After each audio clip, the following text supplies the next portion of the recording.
Alright, welcome back to, starting. Here we are in Glasgow. It's fucking freezing, it's winter, it's a bit depressing. We're struggling to find somewhere to go watch the Celtic Ajax game. Yeah, Frankie, for some weird reason, doesn't want to go to a pub in Glasgow. I kind of thought fucking, because it's kind of died about Scottish football since Rangers went, because there's not the fucking religious hatred on. You get like a fucking militant Muslim, a proper full-on Islamic side in Glasgow, but you just couldn't generate the same hatred. Fucking Celtic fans would bond with them over their dislike of orange outfits. Neil Lennon's death threats would go down a notch. Yeah. That wouldn't work out. The women's matches would be one-sided at best. I didn't see you. All right, ladies. We're gonna do a lot in the periphery of these people. We'll see what we can do. Another short corner from the Muslims here. And the scandal when they started winning a lot of games and finding out just who was in those burqas. Ladies and gentlemen, Ronaldo? What? How rich is the sheep that owns this team? Ben Johnson again? What can I tell you? I'm just addicted to cheating. His fucking steroids now probably wouldn't even count as steroids. They're probably a herbal remedy compared to today's steroids. Yeah. Oh, yeah. You just, and that's what bothers me too about the Olympics. We've spent over $1 billion in testing. Ask me. I'll tell you who's on steroids. The guy that just jumped out of the stadium. Yeah, the winners have steroids. Yes. I can tell you the top 3 steroid takers right there. I took some sleeping pills when I got here for the first time in a long time. Some Australian sleeping pills that I'd only ever taken one of before, but I thought, well, I'll take 2 just to make sure the job gets done. Holy fuck! Here comes the coma. I dreamt I was a cow in an abattoir and woke up 4 days later. So if anyone who's followed the graph of these 3 albums will have heard you in the first album. My timeline of it was on the first album you talk about how you don't take coke anymore.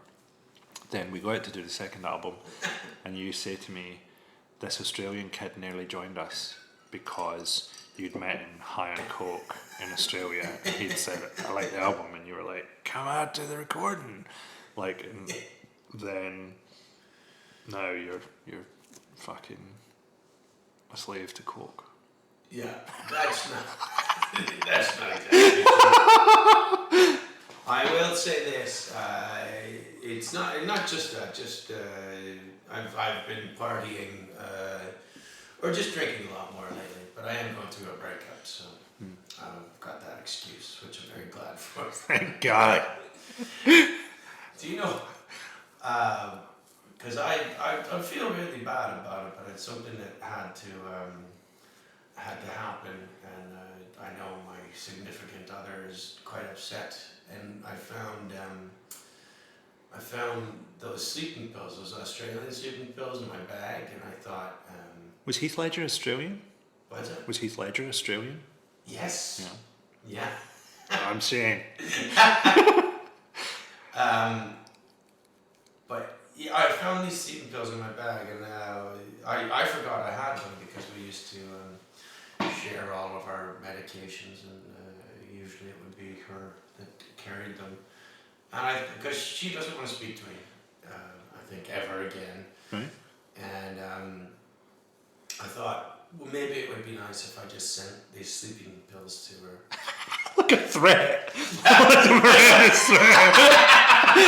He's telling me he's going to kill himself. Yeah, I didn't get all the way through to fruition with that, but yeah, I caught that pretty quickly. I just sent you your stuff, the pills and the second Batman movie. It was no message. I tried to get laid in Ireland, and it was just the fucking worst. Ugh. Like, first of all, like, I haven't been single for a really long time, so even in my head, like, I don't know what I look like anymore. I just know what I used to do when I was single, and so in my head, I'm 25. Yeah. Like, that's the last time I was really fancy free, so, you know, hitting on a student wouldn't have been that weird. Although even at 25, I would have thought, that's a little young. In reality, you're like a sort of, you feel like that, but you're fucking like a very old bear that's been released from the zoo and is attempting to open a can of salmon. So yeah, I spoke with the lady for a while, and I thought I was doing all right, and I was drunk, I was too drunk to even try and, you know. But just at the end, I goes, so do you want to come back to the hotel? And she just went, that would be weird.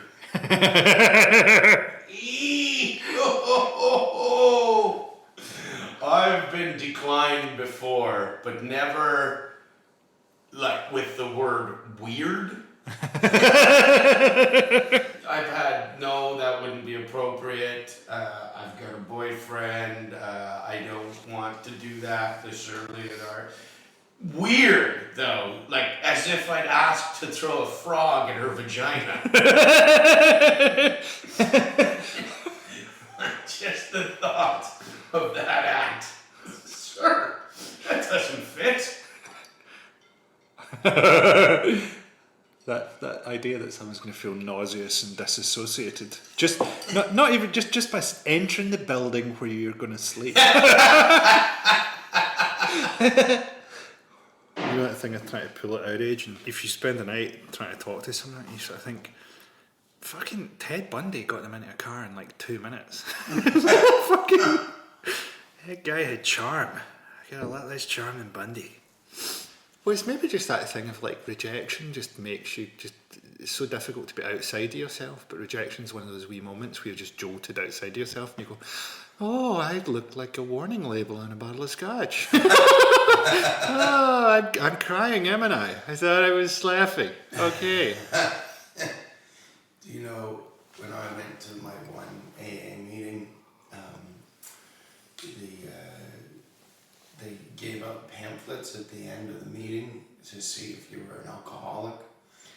And it was like, the pamphlets were like from the 70s. And the one, it had like all drawn illustrations about different things, you know, ways that you can know. And the one was, when you drink, do regrettable things happen to you? And there was a picture of a passed out girl on a car seat, and an lecherous man was slithering towards her.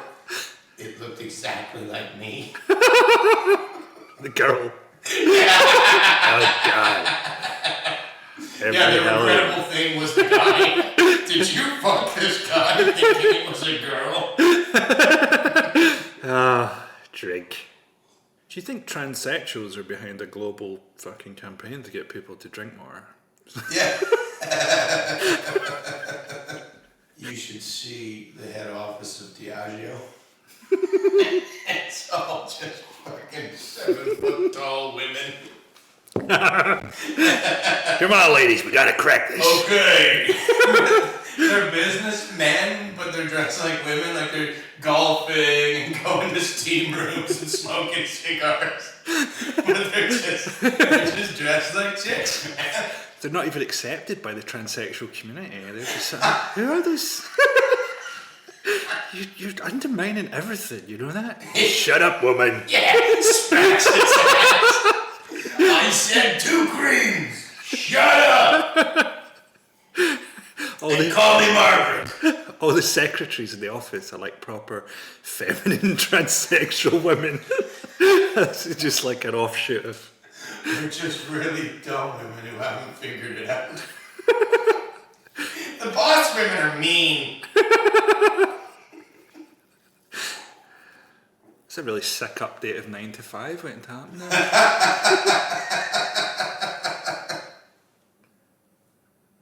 I'm not overly sexed. That's now, like, there's a new thing right now where a lot of men who I knew to be swordsmen in their time, they were all a bit older now. Yeah.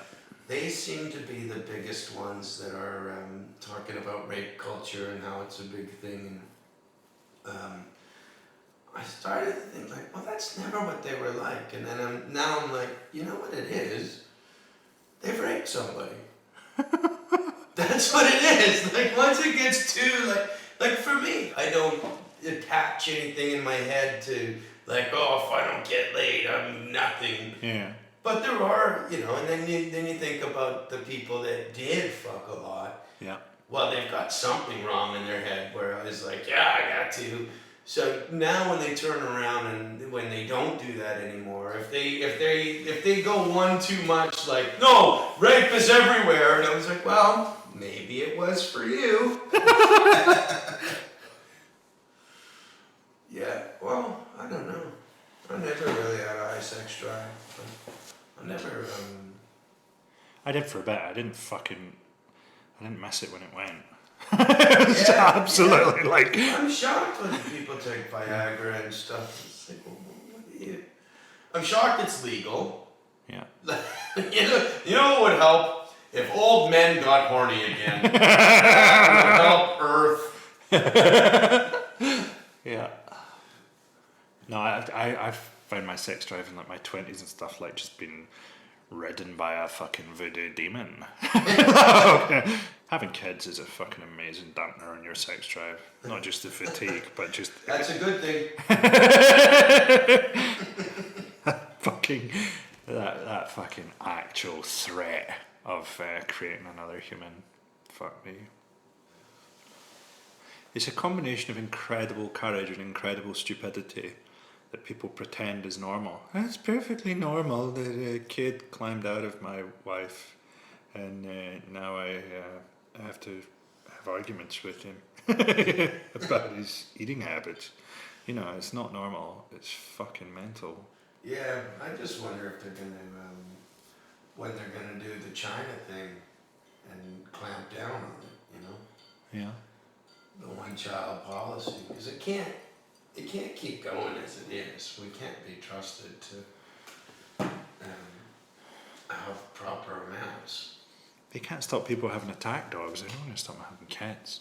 Well, maybe Nothing for the attack dogs to fucking up eat. the attack dogs. You're allowed 2 kids and 4 attack dogs. I reckon it's going to rationalise itself. Also, we're exporting attack dogs to China now, and that's going really well. Was you and me were talking about fucking the Chinese obsessed with killing other creatures, like the black rhino has just gone extinct, to make themselves hornier. You only have one kid. Dampen it down. Yeah, and it's not really based on a lot of logic either. Like, just again, whatever happened to, you know, lying? Oh yeah, that's black rhino horn. You know what it tastes like, right? Well, no, I never really liked it. Well, everyone in China's... It's not black rhino. It's elephant tusk, you goddamn shyster. Rub it on his gums. You getting anything? Just gets an erection as the guy rubs it in his gums. Yeah. Look at this. Yeah. He's got a shell in the crowd on Viagra. Comes forward and takes the powdered rhino horn. I don't believe it. What? I haven't had one of these things in years. You, sir, are a mystery man. We end the show in a passionate embrace, and then I sell some of the powder, okay? Here's your cut. Well, and, you know, for whatever they're for, why not just, you know, cut some fucking whatever with Viagra and just say, yeah, that was rhino horn. Yeah. Well, maybe someone did that already. Maybe that's why they're so fucking crazy for it. China's 3 steps ahead of you, buddy, not 1 step behind. Did you have to say it was panda gallbladder? Couldn't you have just said seagull beak? Oh, you have no idea how far ahead of you we are. We had to convince the people of China that there was a blue rhino. That took 30 years. And his gallbladder is blue diamond shaped.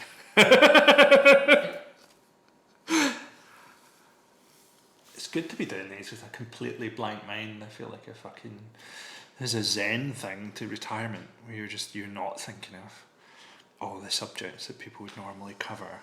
And you watch those fucking panel shows now and you're just like, fuck me, imagine having to sit down and write 15 jokes. And it's always 15 jokes about the Commonwealth Games or something. It's like, I don't think people get credit for how fucking baroque that is in a way, how abstract, People get a hard time for being on those shows, but you think, fuck, if you can sit and write fucking 20 jokes about there was a fucking big inflatable duck went down the Thames this week. That's not to be sniffed at. That's a masterpiece of surrealist art. That is. Yeah, I don't watch myself. Once every 3 years that I get on television, I don't watch it. And nor do many other people. So. I think it's like fucking, it's like it's so close to mental illness that you shouldn't watch it. So like, in the old days, the thing of like Napoleon was the thing of people, the standard caricature of people who were mentally ill was they thought they were Napoleon. When I worked in an asylum, it was like always to do with the Nazis. So loads of people were in their 60s and stuff. So when they'd grown up, the idea of Hitler, the Nazis and all that stuff, the Nazis are after them, Hitler's trying to do this and that, was really, really strong. And then with younger people, it was always I'm on TV, or the TV's speaking to me, or this TV program's been made about me, or whatever, right? And if you're actually on TV, well, you're right in the fucking zone. You might as well be. You might as well be fucking Napoleon. Because you're in the absolute bullseye of where modern mental illness is. That explains a lot of your costume choices. I didn't choose those. I don't wear glasses. Do you know why Napoleon did that? Gang sign that he didn't want to fucking give away? No, it was more expensive to have your hands painted in a portrait. Right. So he hid his hand. Right, well. He was cheap. He hid his hand on his fat wallet. And look how much we focus on some of the worst people, fucking Napoleon, Hitler, all these people, they were like awful human beings with nothing to offer. Quite easy to get hold of a lot of fucking idiots, isn't it? I think it's just we believe life is more rational than it is. So, some fucking drunk maniac ranting about the fucking Jews in a beer hall, just a wave of fucking, you arrive at the right point and people go, he's right. If you come at the right point in the evening, I've had 4 drinks and suddenly this lunatic. Of course he starts in the beer halls. It doesn't make any sense what he's saying. yeah. No, he just was shushed in the library for both reasons. You're wrong and loud. I think, remember that thing where Obama's in a room watching Bin Laden get assassinated? Yeah. And they're watching it in sort of real time, and Hillary Clinton's there, and they've got have they got fucking pizza there or something? Anyway, I might have added that bit, but fucking. I think you're just hungry. They had a pint of ice cream. Yeah. Those little hot wings. But you could see on Obama's face, he's like, holy fuck, we're going to do this? They've just brought him in and he's not going, assemble a room so I can watch Bin Laden be shot in the head. Someone's told him to do that. It's like when Saddam Hussein was on trial and they could only bring us the video. The audio didn't work. Yeah. Like $1 billion a day war, and they got him. Okay, here he is. on trial, would say this is all fair, nothing untoward. What's he saying? Hey, we couldn't, John, put it in the wrong chord, we recorded it wrong. Tipped over the big game. There's that thing where they got Saddam Hussein's sons, and they fucking stitched them up. Do you remember? So they'd been blown up. They were in a mess, and they actually like put them back together enough that they could put out pictures of them. Really? Remember that? Uday Hussein and his brother? Yeah. And then you're like, yeah, so when you got Bin Laden, because we'd never fucking heard of Uday Hussein apart from anything else, but when you got Bin Laden, who you've been looking for since fucking 9/11, and was like easily the most famous guy in the world after fucking Michael Jackson, you decided to just throw him in the sea. Throw him in the sea. It's a Muslim custom. We're trying to obey the Muslim burial rites by hurling his body in the sea. What the fuck? It's important we bury this guy according to Muslim customs by... did we ask someone who knows about Muslim... No, we asked Aquaman. Aquaman told us.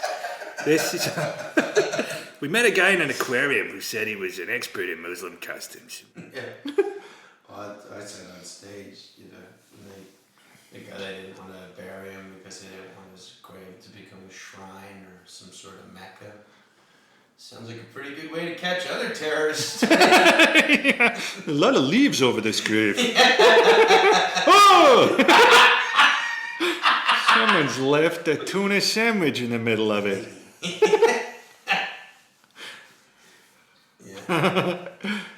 Anybody who doesn't have the pork ribs goes to Guantanamo. Guantanamo, man, is just fucking mental. It's like something like 2000 AD, isn't it? That they would have like a prison camp for Muslims on a Caribbean island.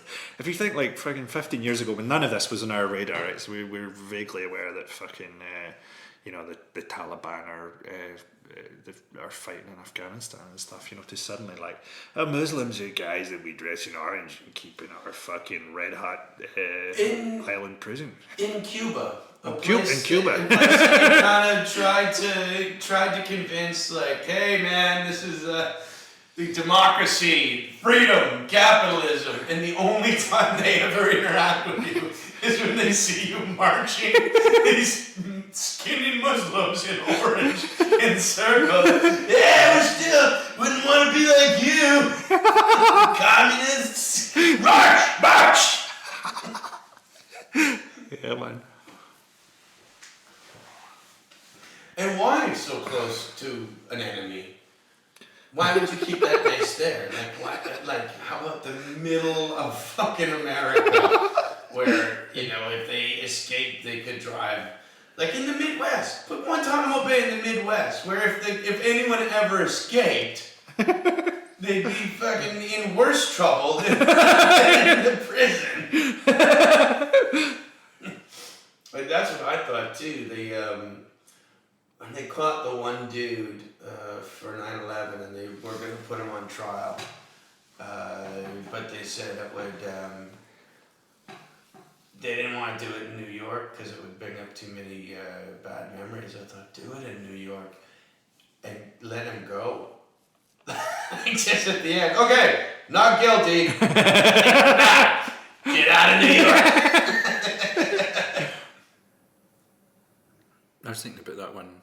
You were talking about they fucking putting Guantanamo in the Midwest, like the equivalent of putting a fucking juvenile detention centre in Radio 1. It's called by the boys within it the frying pan. Welcome to the frying pan. We're gonna break out. You are here because you are the worst of the worst. We have tried everything and it has not worked. You will learn to respect authority here, or we will unlock the doors of your cells at night. There's fucking like a wee guy got a prison map on his back tattooed on him, but they can't work out because like the bit where his arse is like so savage. It's not complete. It's like, I think a meteor hit the West Wing. Yeah, why don't they all all just run out of that big hole. Let's head towards this. It must Looks like the fucking Channel Tunnel. Yeah. Aye, they fucking released, yeah, it's a good idea to put Guantanamo in the Midwest, man. They all fucking jump out. Orange jumpsuits. Yeah. Gonna really stand out. They have to try and escape at Halloween. And then speak in really like Midwest accents. Like, hey y'all, know where we can get some cheese? We're hungry for cheese. Woo! Way down yonder on the Chattahoochee, and they line danced out of the Midwest. Worst thing was they caught us all by bonfire night. That went badly.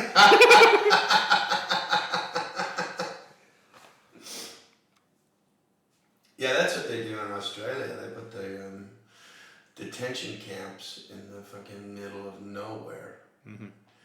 And there's I was eating in a restaurant, but they were saying like, yeah, just down the road. It's the middle of nowhere, and it was in the middle of nowhere too. I was like, so how many times do you get an out of breath Afghani applying for a job? What do you need? I know how to dodge stuff from the sky. Is that a transferable skill?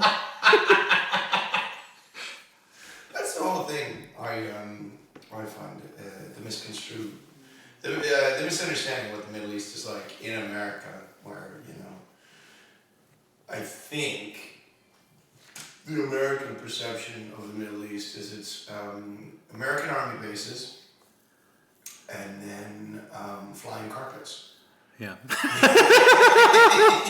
Flying carpets and stonings, and it's just not, like you go there and there's reasonable people, there's friendly people, and I mean there's some crazy ones, but you don't tend to meet them. They're not coming down to the bar at the Holiday Inn. I've got to get to the bottom of this. Okay, Westerners, comedy time. What's up? Well, the thing is, people don't know what it's like here. How the fuck would they know what it's like in the Middle East? People wearing burqas, and you're like, where? I haven't seen anyone in a burqa for fucking 20 years. And all that stuff in the news, someone burning a flag, American flag or something. You're going, you could find something like that here if you got a fucking tight enough shot. It's three crazy fucking bastards. Yeah, I once saw the most misguided attempt to desecrate a flag. It was in Australia, and it was right before the Iraq War, the second one, and some Iraqi immigrants to Australia were. There was a big rally, and it was attended by a lot of people, and some were Iraqi immigrants, and they had an American flag that they were sort of pulling. Like there was three of them, and they were pulling it, sort of like dogs would but it kind of like it fell on the ground, and in full, he was just incensed. He stamped on it. I don't know what you think you're gonna do to a flag. Like what in his head? Like did he see his foot bursting into flames and stamp onto it, or just send it all the way to hell and the devil's got it on his head? But no, in the end, he just looked like he hurt his leg. Anyone who gets wound up, anyone who goes, my opinions can be summed up by a piece of cloth, right, is immediately on the back foot. But even my opinions can be summed up by a burning piece of cloth. That's not any cleverer, No. That whole, I think fucking Britain should go for a whole kind of postmodern irony thing and have a burning flag. Like the flag should be a permanently burning thing. And then what can people do? You just post Empire, we just had a burning queen, like a fucking Francis Bacon painting. She just comes out in a fucking Kevlar suit and sits in the throne and does the opening of Parliament just like a fucking white hot flame. Yeah, Human Torch. When you ask a question, she goes a bit brighter. She digests what you said. Different colours for different answers or moods or whatever. Yeah, Remembrance Day, it's a solemn blue. Well, they talk about, the royals are great for fucking tourism. How much better would a fucking flaming queen? Exactly. And if they all had, sort of Fantastic Four-like powers.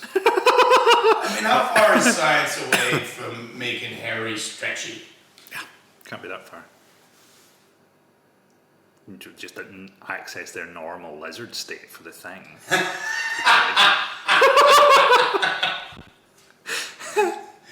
Yeah, that'd be great. If, that'd be the best way to find out if they had superpowers is just to start ignoring them. You know, because they say don't look at us as paparazzi. They would go fucking mental if we just stopped. Like, you know how ridiculous. The wedding didn't get covered anywhere. No, it's in the metro. I mean, that's what I mean. It didn't get covered anywhere. 3 stars. You would see these fucking.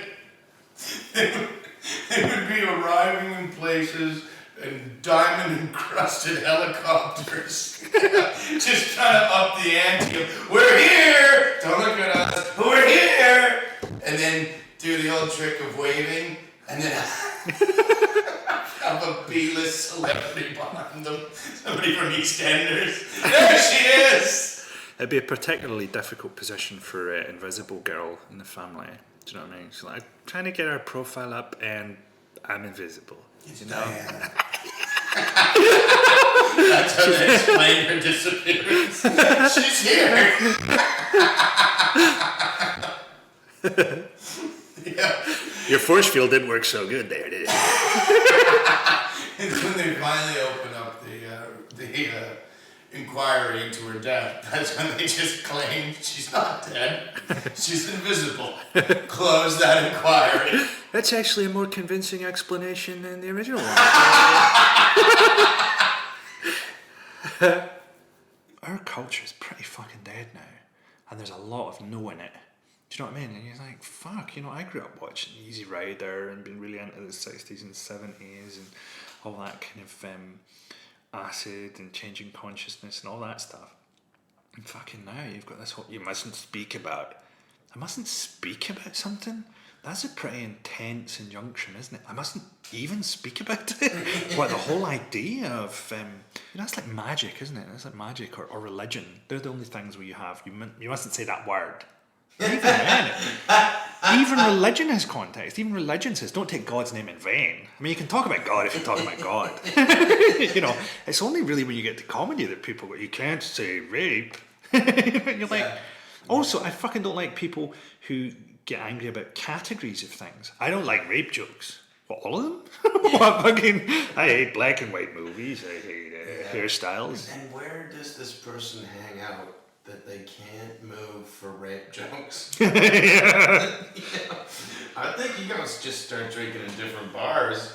You know, you're down at Touchy Feelies every night and more rape stories come on. And I'm just trying to have a drink and it's fucking, I look over there and the accused pinball machine is pumping away. And I'm not hanging out in Rape Town anymore because I can't help it. I don't think rape's good. I go round to Doug Stanhope's house for breakfast. He doesn't want me there, but I'm appalled at the level of rape humor that he delivers. Sometimes I think people tell me rape jokes and make me go away. And that is, I think, the reason why we have to keep them is because that is the only thing that will keep people who don't like rape jokes away from me. It's by telling them it's nature's perfect balance. It's also, and fucking, I totally think they should ban rape porn, right? But that's fucking everywhere, you know? So fucking mainstream porn has rape stuff and there's petitions up and stuff about it now. You're like, yeah, fucking get rid of that, right? Because if you're talking about rape jokes having an effect on the culture, that's a bunch of guys in a basement. And it's usually a fucking bunch of guys go nowhere in a basement, particularly these days. It's like, you can avoid that guy's career. Rape pornography, you know how much fucking porn people watch? That's the equivalent of Paul Merton raping the fucking guest every week on Have I Got News For You. There's fucking millions of people watching the actuality of the fucking thing. Yeah, well, I'd say more people watch rape porn than Have I Got News For You. Really? Yeah. I think that's a fascinating wonder if it's called Have I Got News for You? And we can tweet them. Yeah. And just or tweeted them going, we've been researching this, and did you and have I got news for you?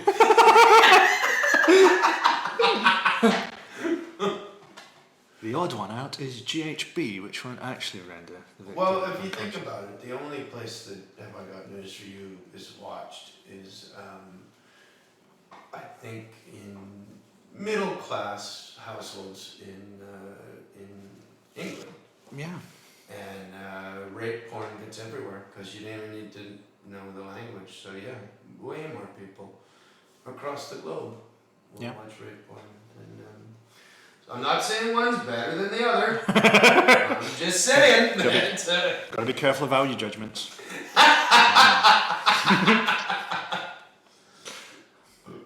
Imagine they had that, man. Just EastEnders finally peps rape porn on a Friday night. What they had to do for those plots to make that happen. It was so close. I mean, it might as well have been rape porn. Poor Terry Alderton got signed up just at the wrong time. You're kidding me, mate. The pub dog. Coronation Street rates 400 million over the weekend.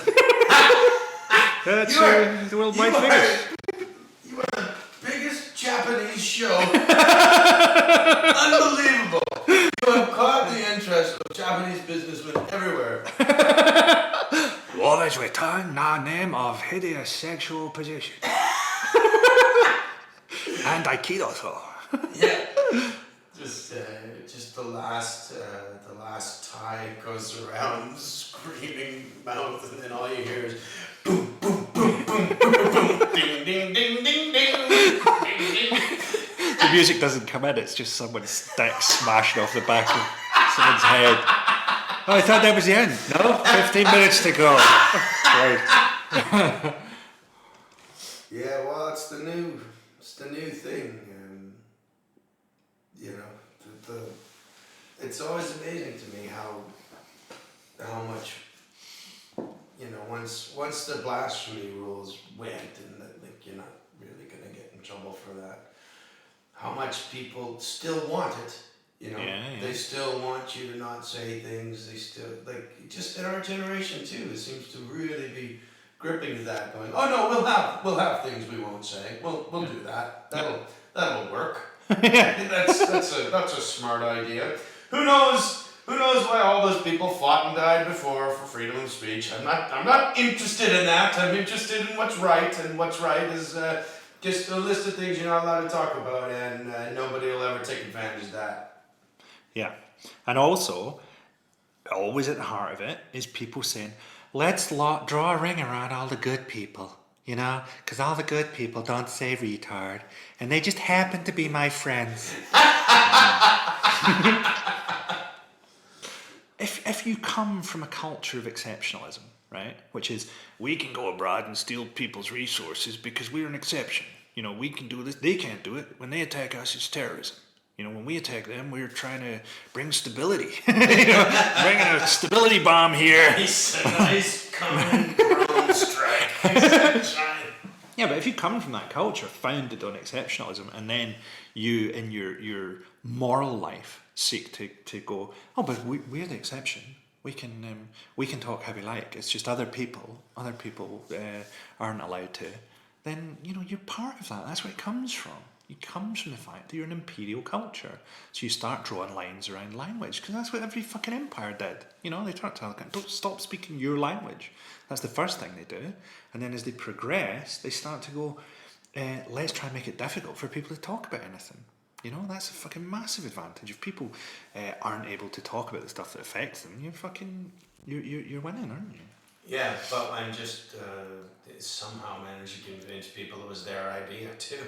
Yeah. You don't want to talk about this, do you? Not really. But no, if you don't want to, would anybody? No, why would they? Yeah! Did I tell you that one about the fucking guy that wrote to us about, the guy with the speaking clock died? the guy that did the speaking clocks, he's called like Brian Colby or something. Oh, right. So I goes, Brian Colby's just died apparently after the third stroke, right? And fucking we get this letter through from like a Telegraph or some fucking paper, and the guy's like, Mr. Colby actually did die after a series of small strokes, right? Which like, you don't know it. And he's like, do you want to fucking put an apology to his family and stuff like that? This maniac's actually going to phone up his family, who presumably don't follow me on Twitter, and fucking break it to them that, you know, someone accidentally fucking, It's hard to find out what people said, because on the internet they've cottoned on to it, or like in the press they go, he did a nasty tweet, and what was a tweet? You know, now you just made me look more. You know, you're the news. You're allowed to say what happened. You can't go very advertised. Well, let me decide. Oh yeah, that's true. They can, well, often they do that for fucking devious reasons. You know, if they think something's too funny, they don't print it. You know, so I got a fucking ding dong with some dude who was on the X Factor. He was a dick, and I said he looked like someone had put a sheep's teeth in a baby's head. Right? And fucking they never quoted that, but they always quoted whatever the less fucking good joke was, because they don't want to fucking paint you as really funny. Yeah. That fucking Rebecca Adlington thing. The end of the joke was just you know, it's a joke about how, you know, she looks like she's looking in the back of a spoon, but her boyfriend was like a sort of male model looking type guy, and it was like you know, it means she must be really dirty. I mean, even if you just go by how long she can hold her breath, right? Which is a fucking childish joke, but they didn't put out the punchlines. It's just like you're just going, that fucking swimmer must be dirty, you know, because that's what they would do. You know, that's where they would stop. Well, I was thinking about, you know, we were talking about representation in politics, and then the first recording there, and I've come to the realization that maybe I shouldn't be represented in politics. Because the closest it's ever come is Rob Ford. You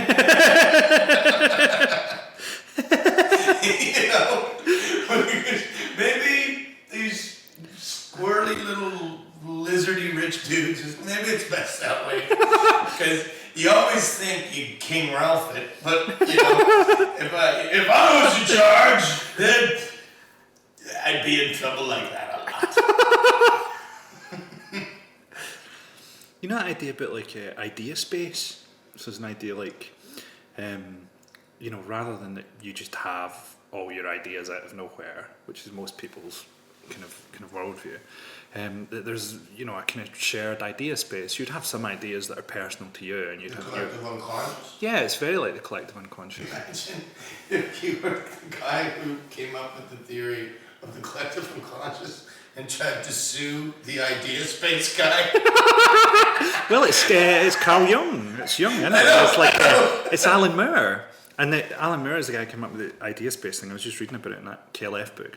But he's kind of going, you know, there's an idea space, and that you can wander out of your own idea space with training, and this is how you have more ideas, because you can go into idea spaces where other people are, and you're like, take other people's ideas. That's what you're saying. In fact, you've wandered out there and taken Carl Jung's idea.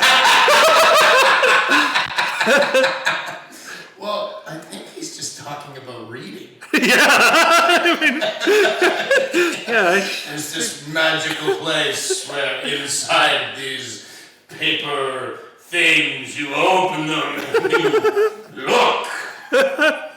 But it's a bit like that. But you also think, you sort of think sometimes, if there is a kind of idea space or collective unconscious, perhaps there's some things that were supposed to be in different media, and just kind of, you know, like when you eat something it goes down the wrong way kind of thing. You sort of like that fucking Rob Ford. That's, you know, the idea space is going, that was supposed to be a Seth Rogen movie. The fuck? And there's just like there's a really boring Seth Rogen movie somewhere where he's like a kind of There's more than one. fucking municipal fucking leader who just does everything by the book. Well, no, I think what happened was Chris Farley died before he was able to make the I'm the Mayor movie. and just leaked out of the idea space because it was funny. It was, and you know, like her or hate him, Chris Farley was a funny dude, and this was just his Citizen Kane. And, you know, and I thought this was gonna. It was important that the world knew about this idea. So it's just. Someone's just nicked the script for that movie. Who's that? Who's Rob Ford's main advisor? What, Alan Moore? Actually, what happened is that the CN Tower is a big needle. And it sucked the idea of Chris Farley's last movie out of the idea space. It fucking ends with that Rob Ford just impaling himself on the fucking needle. shot full of super heroin into a fucking collective unconscious. And you know, he'd swirl around like a balloon while he did it. Yeah. We always just discount that there's some reason for him taking crack, though. Do you know what I mean? Maybe he's just fucking on the crack pill. It's like They Live or something. It lets him see. Lets him see the fucking royal family, man. Just sitting in front of fucking documentaries. Well, I'll tell you this. This is the last time we use shamans to elect our leaders. That is the last time. We have had some doozies. Remember the horse? Remember the spirit horse? He was a councilman in Saskatoon. The spirit horse. He was supposed to be in a kids' movie for Disney, but he rode out of the idea space. Directly into Canadian civic politics. Wrecked our transport policy. Literally took a shit on it.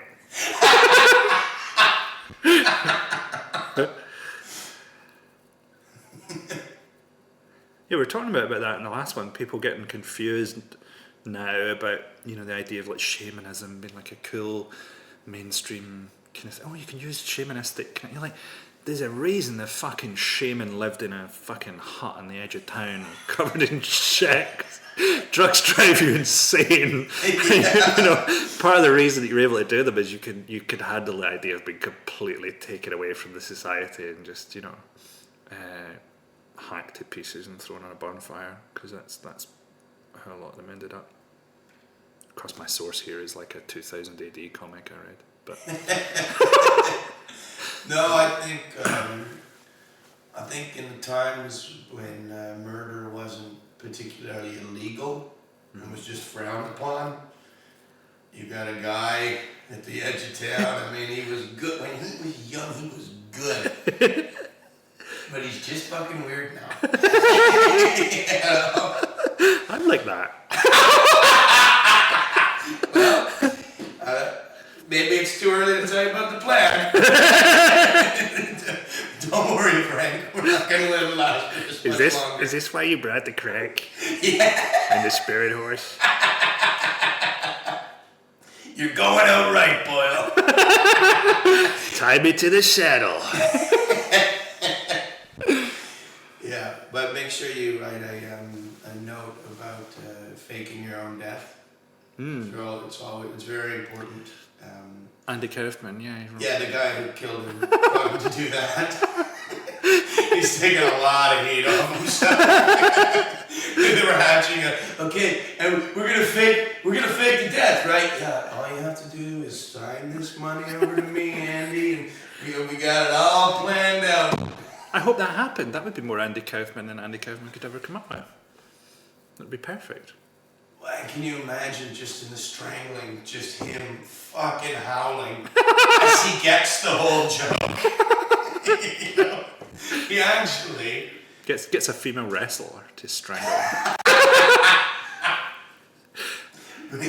Yeah, the guy was actually too weak to complete the strangulation, but Andy, knowing it was such a good joke, just like a dolphin, just willed himself dead. Like Flipper. In the tank with Flipper, he willed himself dead on the very same day.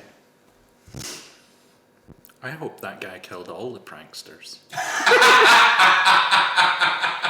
Fucking Ken Kesey, the Candid Camera people, Rio Ferdinand for his World Cup wind-ups. Just everybody. Just tricked them. Turned the tables. Yeah. throttle them. I would definitely, if he got caught, I wouldn't suggest charging him with anything. You know, it's fucking fair is fair. Yeah. Don't come into the realm of the trickster. Imagine if the judge said that.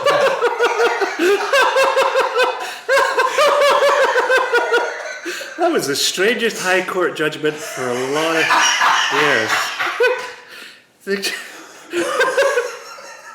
The judge released the man with a very cerebral speech who had a heavy limp, who then started walking correctly as he left the courtroom, and then bounced off his Brer Rabbit. He climbed an invisible rope into the idea section. We don't think he was real. I think it's our collective hatred of pranks manifest. It's actually what it's gone to show is that, because this happened in Canada, that it's not just politics that the idea space is leaking into. People hate pranksters so much that even though it's like 6 separate murderers, they're just told if they all sit on each other's shoulders. We'll treat you as a master criminal, okay? We just want to get through this together. They sentenced them to 20 years in jail, and they broke into 6 and only served. How many times 6 going into? You get it. Do the math at home. Whatever 24 years. That's how they. Why couldn't you strangle Mr. Kaufman if you're 23 feet tall? Because I'm 23 feet tall. He's 6 feet tall. I tried to get him to climb me. He wouldn't. A prankster. Acquitted! Couldn't you have tricked him into climbing you? I tried. I told him I hate people climbing me. Yeah. To be fair, I'm not the top. I'm not on the top because I'm the best prankster. I'm on the top. He did. The second guy, who's good. I mean, he got him to climb as high as him, but then he couldn't get him to go any further. So I'm just up there tantalizingly waving my hands, trying to strangle this trickster. Our best prankster actually was on the bottom that day because he had gastric flu. He was tapping out prank suggestions in Morse code on my calves. The day before, when we had him in the middle spot, that was not a good day. I think because the bottom two thought it was a prank, but it wasn't. He was just ill. Put us in a terrible mood. We did a lot of horrible pranks that day. Punching a guy off a bicycle. It's hardly even a prank. He was in a motorcycle display team. That's how I could reach him though. I was 23 feet tall. Yeah. Doing a lot of shitting off of overpasses that day. Which is just gross. I mean, had a little bit of windshield and then it's gone. So, I mean, Anyway, he's on the bottom now, so we can. It's easy to trail us. Loki gave us a hard time about that one. At the annual prank roast. That gets heated. You think the Comedy Central ones are mean? Oh, the infamous tweet incident. Which one? The Ozil one. Oh, fuck, man. That's just the whole thing. And I watched the whole thing unfold. Well, I was in a pub on my own in Spain, just enjoying some red wine, and I thought, this is kind of funny. I'll just throw it out there, get 3 or 4 retweets, and So just to explain, it was the minute silence before the Arsenal game, and you tweeted, I'm not being a dick here, but should Ozil be wearing a poppy? Yeah. Right. And I retweeted it. And then there's like fucking a million people going, why not? He's Turkish. Despite the fact he fucking plays for the German national team. Says he's German and has been there for 3 generations. Yeah, 3 generations. There's people going, that's racist. No, in an attempt to call me racist, they've actually gone, he's not really German. You know, the same way the brown ones over here aren't really us. Oh yeah, of course. What they're saying is just so incredibly racist. Yes. Yeah. But then I had a couple more beers and I started interacting with them. Not a good idea. There's a guy going, his family weren't in Germany during like during the Second World War, and you're like, well, if they're Turkish, who do you think they fought for? Like when the Ottoman Empire was against us in the First World War, and you're just like, it is great that you have enough knowledge to fucking do that and stuff, right? But at the same time, you just sort of go, that's Twitter in a nutshell, man. You're down the rabbit hole, and suddenly you're fighting a whole load of fucking like 28 days later. Well, just the ones that there wasn't even like humor. Why shouldn't he? I'm not saying he shouldn't. I'm just saying it's a joke. I'm not taking to Twitter to try and get Ozil's popping off his jersey. Yeah.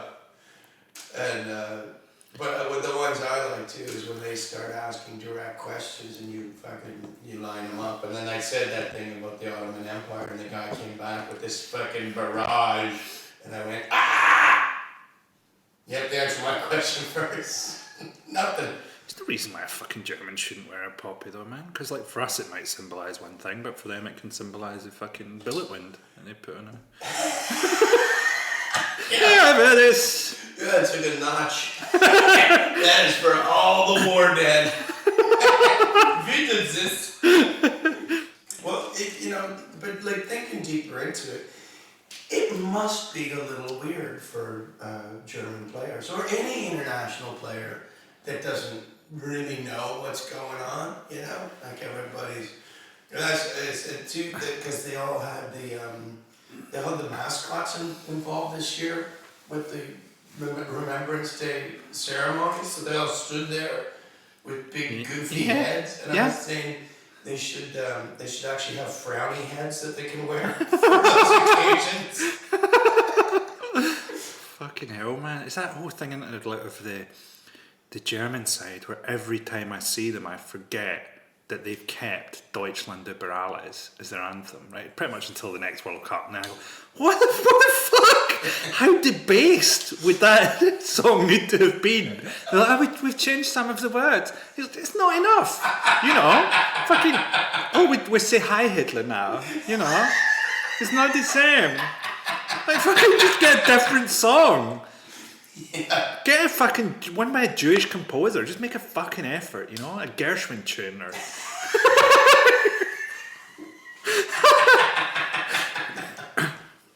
They love Roger Whittaker, man. They love Roger Whittaker. Yeah, everybody says it's Hasselhoff. It's not. They fucking love Roger Whittaker.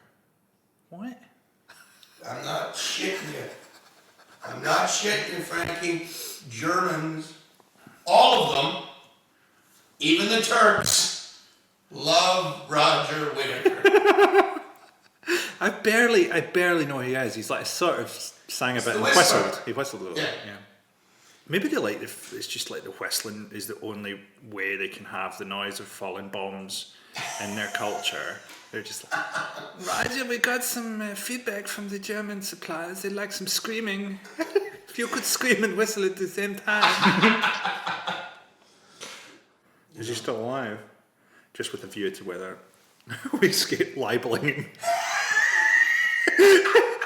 Yeah, these tapes were sealed for 100 years. Or till Roger Whittaker dies. Yeah, that was the weird part. he beat the tapes. It's the whistling. He's dead, but he's fucking just faked it and he comes back. Oh, is anybody dead anymore? Yeah. Am I the only one to have outdueled the trickster? Is it, that whole thing with fucking... That's how he found you, Raji. Wasn't me. He killed a little songbird thinking it was Roger. I've killed every songbird in France. One of them will be Roger Whittaker.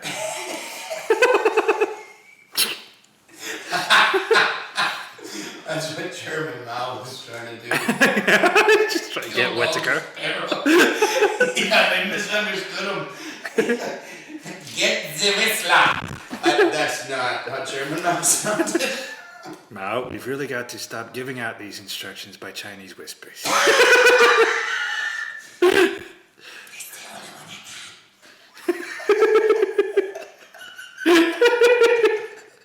Killing Roger Whittaker sounds nothing like kill all the sparrows. Yeah, that's how the game works, Mao.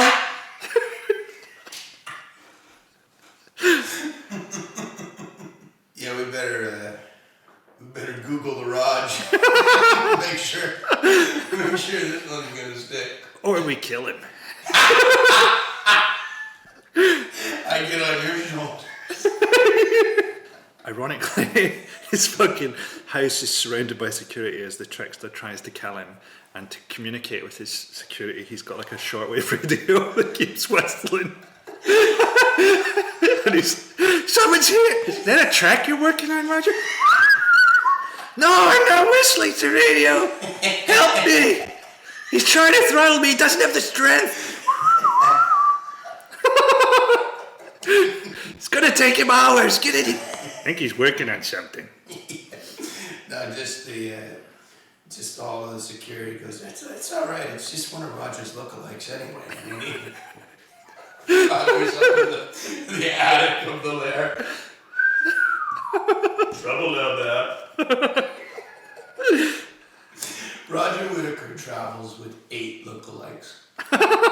7 of them are better whispers than he is.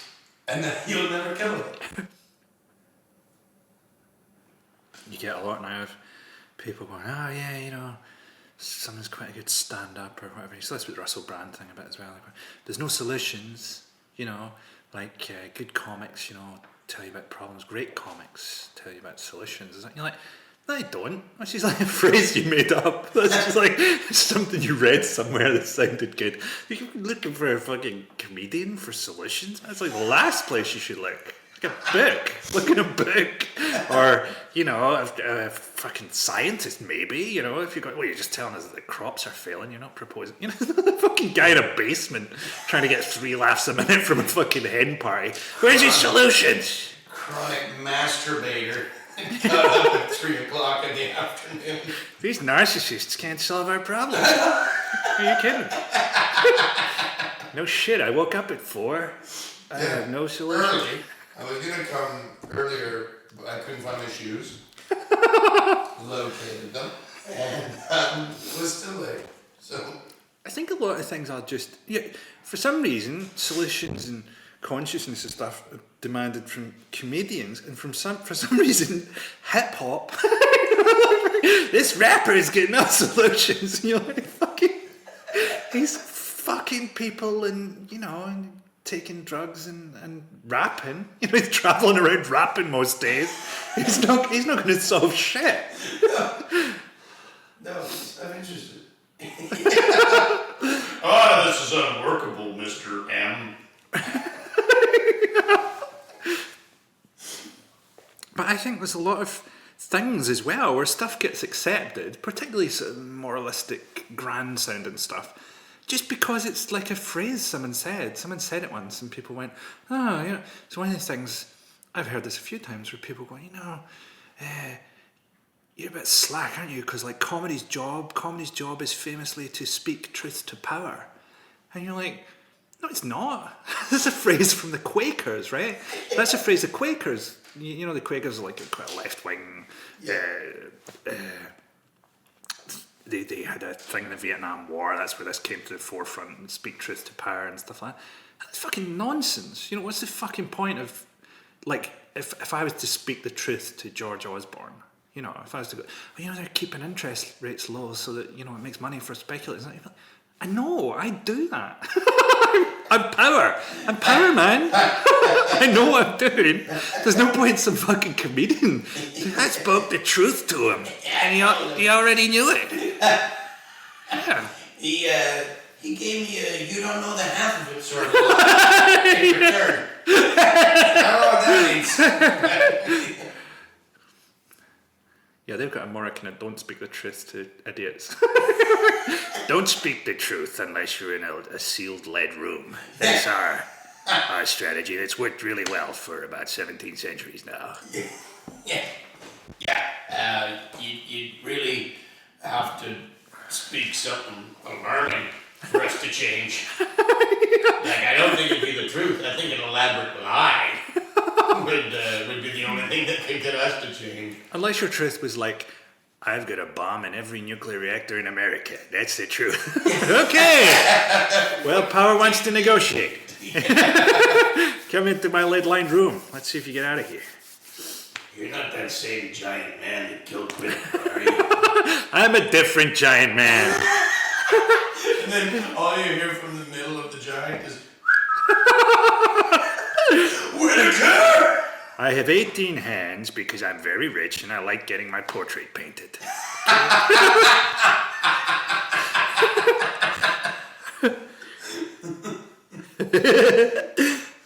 There's also such a weird reaction to react to two big planes being flown into your buildings to fly lots of tiny explosive planes into civilians. That's essentially been the reaction.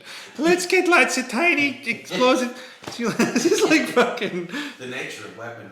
The reason drones are so popular is that they work. Well, the only reason they're effective is that if you don't mind killing civilians. So if you mind killing civilians or people who might not be guilty, even if you think he's a militant, right? That's not something you can try someone with and sentence them to death in an American court. But if you start doing that, then suddenly you're encouraging militancy, which they always have, Yeah. No, I just mean they tend to get the guys that they're going after too. They kill a lot of civilians, but they get guys that they're going after that they could never get with like a fucking. Sure, but at the cost of just so many fucking civilians. I am not condoning drone strikes on any level. Except when they work. If like your sleeping pills just turned out to make you really right wing. Is that the Sleeping Pills album where he talks about it? I think I am getting more right wing as I'm getting older. And I think a lot of it has to do with scotch. I've been drinking a lot of scotch lately, and every once in a while I hear like just a ludicrous thought and go, it's not unworkable. Yeah, privatize the NHS. I'm not going to need it.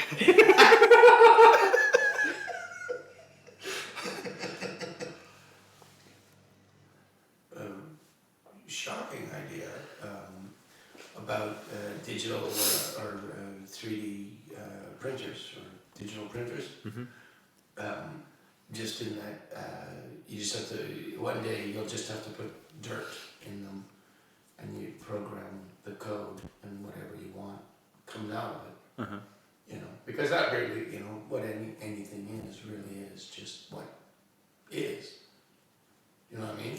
Mm-hmm. So that'll change everything if you just have like a thing that makes whatever you want. See that sentence? That's what anything is, just what is. That's where I see your Dragon's Den fucking going down. Because it's just stuff. So you make a stuff machine, and we can make unlimited stuff. And you just tell it what you want, and it makes it.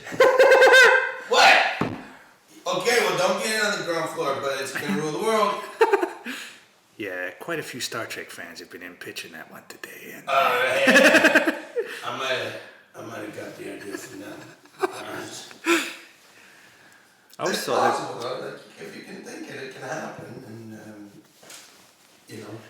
I'm not saying I have the working plans of this contraption.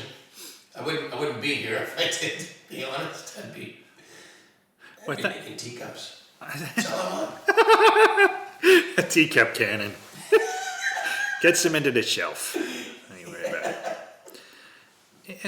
I always thought with Star Trek the fucking holodeck obviously would just be a big fucking sex thing, and they would essentially be just living out their sex fantasies, floating in space, investigating fuck all, but coming back as changed as if they'd met alien cultures. Do you know what I mean? In fact, maybe the first series was all because fucking Kirk fucked a right few aliens in the old series, didn't he? Yeah. Maybe he's on the fucking holodeck. Maybe the whole thing's a holodeck, you know? And fucking they'd fight. It'd be like fucking Lord of the Flies or something. They'd fight over fucking who gets to use the holodeck, and it'd be, you know, you go in there sometimes. I think they'd fight over who had to clean it. No, I think it would slope down from the middle on both sides into a sluice grate.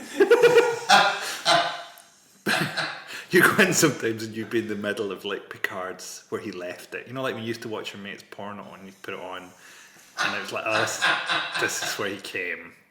It would be like that, with like an 18th century fucking naval theme, monkeys or whatever. And sometimes fucking Picard would be in, and then like he'd sort of switch it off or whatever, and he'd see that Riker had come in and left him a cup of tea. What's my mum doing on a ship? I think wherever that drain was, whenever they emptied that cylinder that it went into, it probably started other planets. Fucking mix of jizz to splat against the planet gunning. There's gonna be weird fucking half Star Trek races all over these fucking planets that just got squirted with all the jizz. Maybe that's how the whole life of the universe started, man. They're just on that fuck palace fucking floating mind sex machine till they die, pretty much. And at the point of death, they just essentially fucking ride into the maw of God with this hugely sexually charged fucking dynamic, and boom. Well, yeah, they're probably afraid to turn back because they know they'll have to fight little versions of themselves on the way back to Earth. You know, if they just fucking jizzed on a planet that just so right, you know, every little thing was right. They just advanced way quicker than we did. And they just floating about with no phasers, no life support. It's just all directed towards the fucking porn machine in the middle of the ship. We can survive on crackers. Yeah, but that was the thing. Like when they met us, and they were like, "It's God. We've been created to your image. What's the meaning of life?"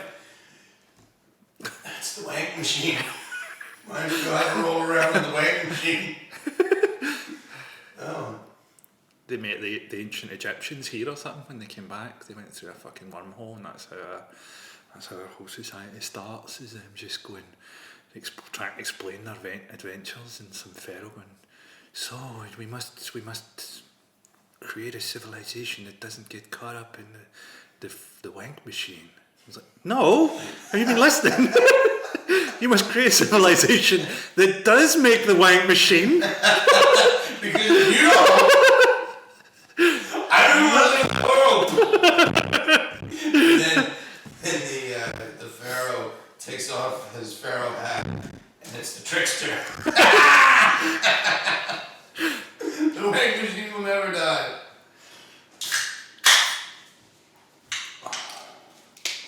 That's gonna fucking explode in the middle of the record. What is? Oh yeah. Okay. That's how we lost Frankie. You should see the fucking noise that makes on the fucking graphic of the audio, man. Jesus. Not fucking Fukushima. That'd be a good way to kill somebody, is put a gun inside a balloon and pop it so it would bang and everybody's, oh, the balloon just went off. Instead of silencers. Yeah. Clowns. So we just sat through my kid's birthday party today. That sounds incredibly negative way to put it. We sat through it. But we had a birthday here. We're knackered now. And it occurs to me why people, artists or whatever, want to be taken seriously as they get older. Like, because they're just too fucking tired to be funny. Like, fucking, I had to write up a wee thing there, like a wee 10 joke thing, and it was just like agony because I'm just fucking knackered. And you can see why people get to that point where just, yeah, I should be taken seriously. I should be able to go and do an interview where I just talk seriously about myself. About the craft. Because I'm so fucking tired and trying to get my cooker repaired and whatever the fuck else is going on in your life. I find a lot of it like, I don't know, I was trying to even get up the energy today to have a beef with sort of snaggle-faced fucking monster boy, what's he called, from X Factor. And even there, I just found a sense of jaded ennui of, this is something people expect, about like kids expecting to see a fight in a playground or something, and you're like, there's nothing good about beating on this guy who can barely spell. Yeah, if you can't get up the gumption to attack an X Factor homophobe, like you don't have the fight in you anymore. Just like an old bear wandering off into the fucking Arctic, man. Just, I'm not gonna come with you this year, guys, to the warmer pastures. I just, Go to sleep. Go to sleep. I'm going over here. I won't be here when you wake up. What I was surprised at the children's party was how little my presence was questioned by anyone. Yeah. 1 o'clock of a Saturday as a parent, you'd happily hand them over to a paedophile. It was weird. It was fun though. It was fun seeing their little personalities shone through. I didn't think they had them, just. Oh God, Yeah. But they tend to start from quite annoying and then go on into different shades of annoying. It's not like one of them's a sort of quirky, fucking science obsessed vampire hunter and shit that kids are in cartoons. Yeah, no, they all seem to have ups and downs akin to that of a manic depressive, like really, like, whoa, up there are you, and back down here. But then they'll do like something just really nice or really sweet, and you go, well, that's nature making you not kill them. Yeah. Yeah, giving them your face. Hard to punch on your own young face. You would think. Yeah, it's hard the first time. And he starts looking less like you.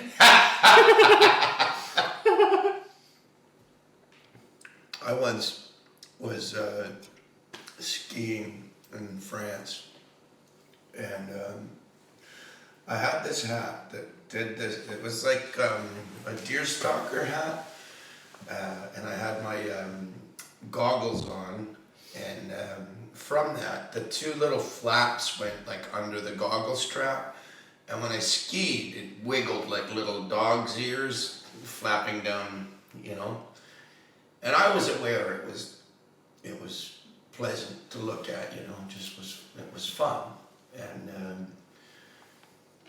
I stopped. I skied a little bit, and I stopped. I was waiting for the other people to come down, and this little 5-year-old French girl, or 10, I don't know. She skied by and just looked at me with little curly locks and went, "Beaucoup chapeau." It was the cutest thing I'd ever been a part of, and then she just went off into the distance. I'm sure she's a prostitute now. But that day, she was absolutely wonderful. I considered killing her, because she's never going to do it. She's only going to ruin it. She was the cutest thing on the planet. And I think maybe if there is a God, he would have ran over her with some ski equipment, just because he doesn't like to sully. Maybe that's what child killers are doing, man. They're just trying to preserve cuteness. This is it. After this, you're going to get pretty annoying. I'm preserving you like a fucking butterfly collector. I'm sure there's some children with big spikes through the middle of the preserved some lair of a rich guy's island. I'm not saying it is Richard, what's his dick version? Richard Branson. Yeah. Yeah. I think that's what goes Sure on. goes on. Yeah. Virgin. It's there, isn't it? Yeah. Right in your fucking face. Yeah. So how? Yeah, just like at a party with Richard Branson. So how many businesses do you have that deal in Virgin? If you catch my drift, Ricky. If a man were to get the Virgin. Because if a guy has fucking a puppy with him or something, that's because he's a paedophile. Because it appeals to kids. He's got a fucking hot air balloon. A guy walking down the street with one balloon would be fucking suspect. Hey kids! And the fact that for many years he didn't seem to want to come down. Who's up there? Ballast! Yeah, he was He waiting. sponsored the song It's Raining Men. He created it so that he could throw them out when they hit like 16. It really makes no sense, that record, without that. No. I did a bit about it, that song after, I think we talked about this on the 9/11, last we one. once did that. Yeah. Sorry, we're now repeating ourselves. I wouldn't be surprised if every one of these podcasts are the exact same. Well, I've actually hired someone, I say someone, my girlfriend, to listen to them all and make sure this one doesn't have stuff from the others. Because it's going to get there, isn't it? The paedophile Richard Branson. We can't have done that already. Yeah, 3 times. You lost the lawsuit twice. You won the last one, so I don't know what's happened, but he's certainly not as litigious as he used to be. For legal reasons, Richard Branson is not a ballooning paedophile. Roger Whittaker whistles over the paedophile references.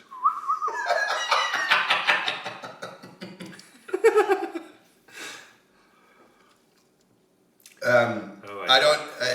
Now I know, Mr. Branson, if you are listening, I'm well aware you are not a ballooning pedophile.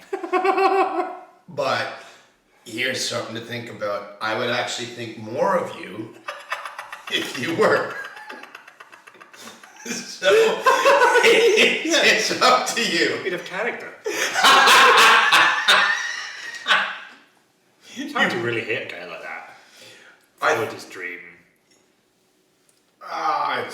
It's not hard. You're just you're not the ballooning pedophile or Richard Branson. I just worry the way I've pursued my career that I've run out of hate.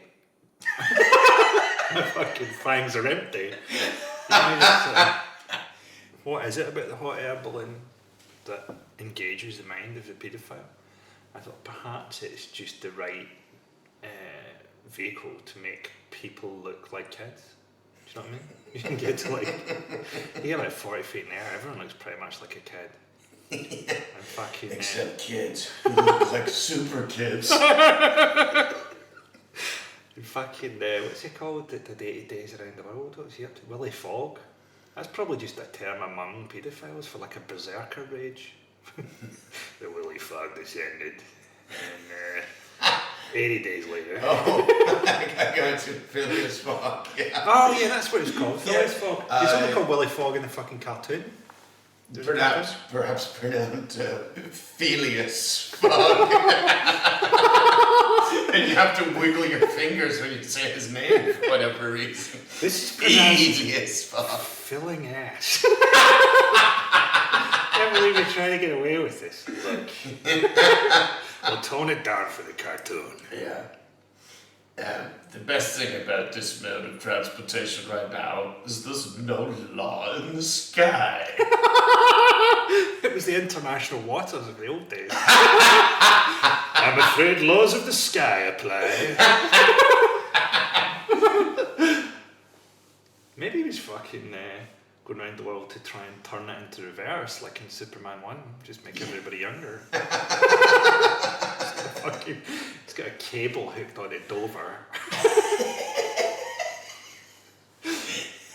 This is just crazy enough to work.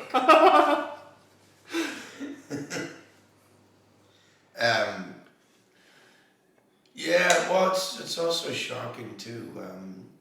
Like when you make social jokes or jokes, historical jokes, just as the amount of people that will go, no, that's actually wrong. I know. You're arguing with a joke. You might want to go and argue with facts. We'll point to that. Yeah, but that's I think more and more. But it is a true thing. Failure to understand that humor has been put out there it's a sign of mental illness. Like it's some of the tests they do for not diseases that you would want associated with if you were trying to take the moral high ground with somebody. Yeah, psychosis. Being a psychopath. Failure to recognize humor. Yeah. Yeah. I don't even think that's a real car those fucking clowns are in. That's what most of it boils down to. No, it's not. It's not right. It's a joke. Yeah. It's supposed to broadly make some kind of sense. Well, if those clowns ever got in an accident, they'd know about it because that's way too many. And I don't think you should show that to children. Children are often the only people that understand things before they get interfered with by the whole. Not before they get interfered with. Right. Before they. Richard Branson comes down in his balloon. That's why he's in a balloon. It's so easy to escape. Police can have a lot of things covered, but Zeppelin escape is they're very rarely ready for a Zeppelin escape. He got the idea from Wizard of Oz. I'll give you a stupid badge, but the girl I'm taking home. Yeah. Okay? Bye, everybody.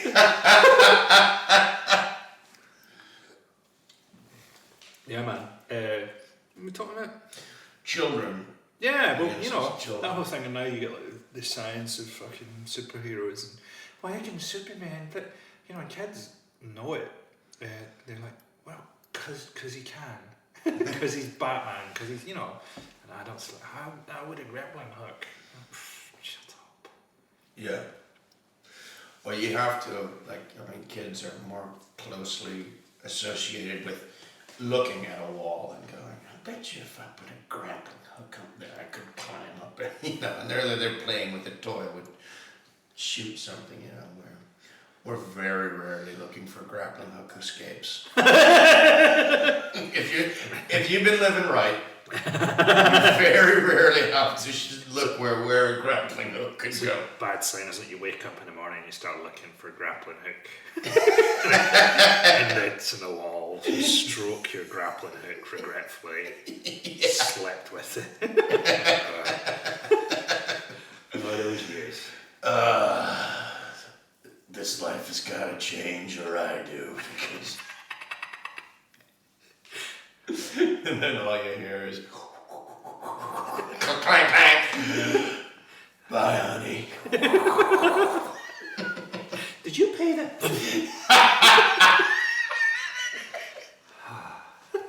If you hadn't spent $7,000 in that grappling hook, wouldn't be hiding from the rent man. Yeah, 7,000 is what I told you. It was more.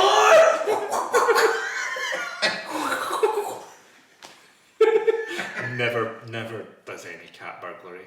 It's the one thing he never thinks to do. He doesn't want to lose his grappling hook. And that's a lot of times if you're escaping. Well, grappling hook escape is you gotta buy another one when you're done. Yeah. You can't go up to where it is. I know it. Oh, they suppose if you. It retracts. Fucking carries you up. For that. Yeah, but then you're just up there. Yeah.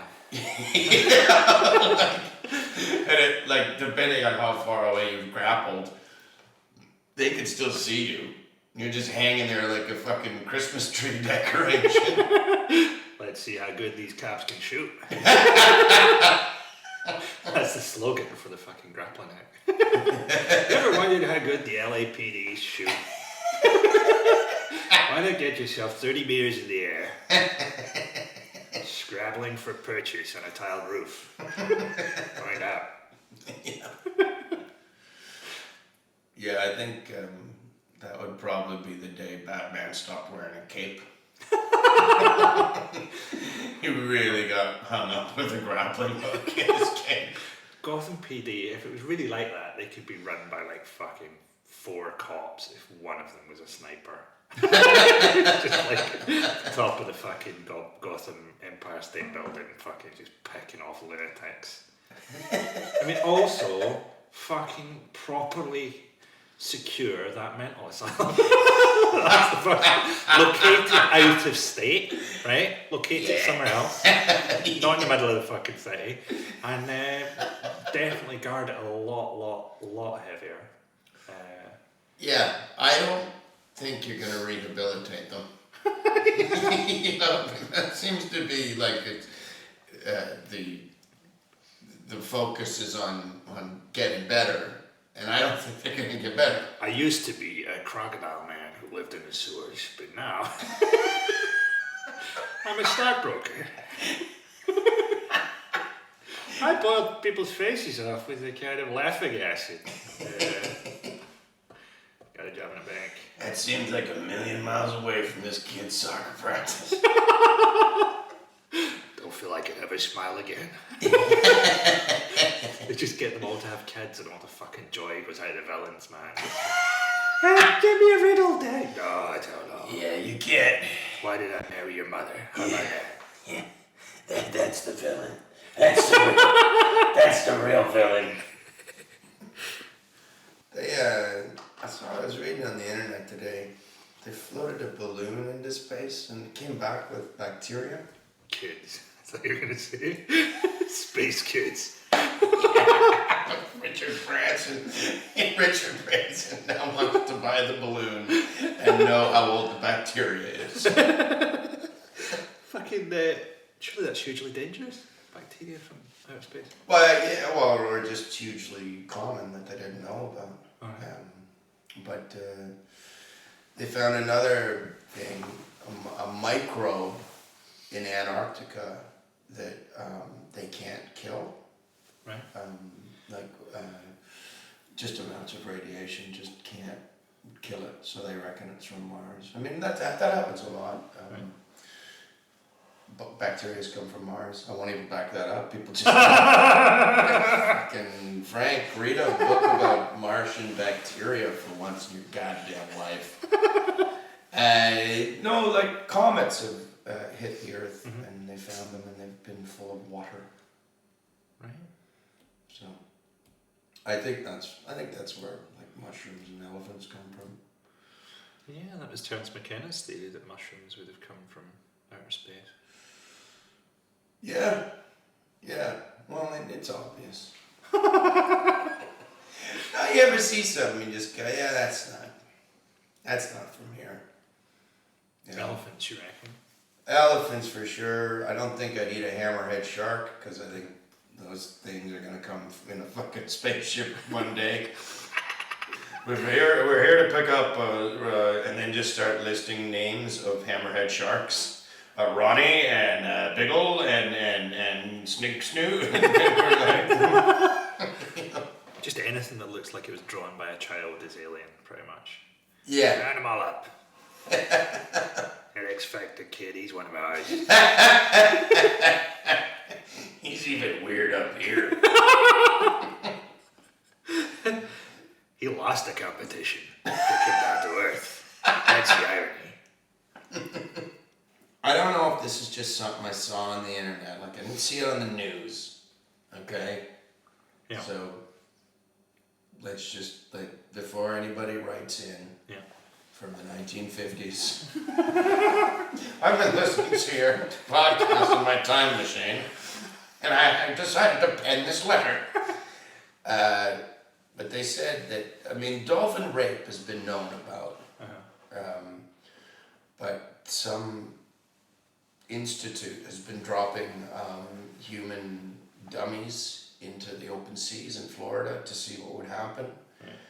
And they say that gangs of young male dolphins rape the dummies and then take them down undersea and put them in caves. So, Holy shit.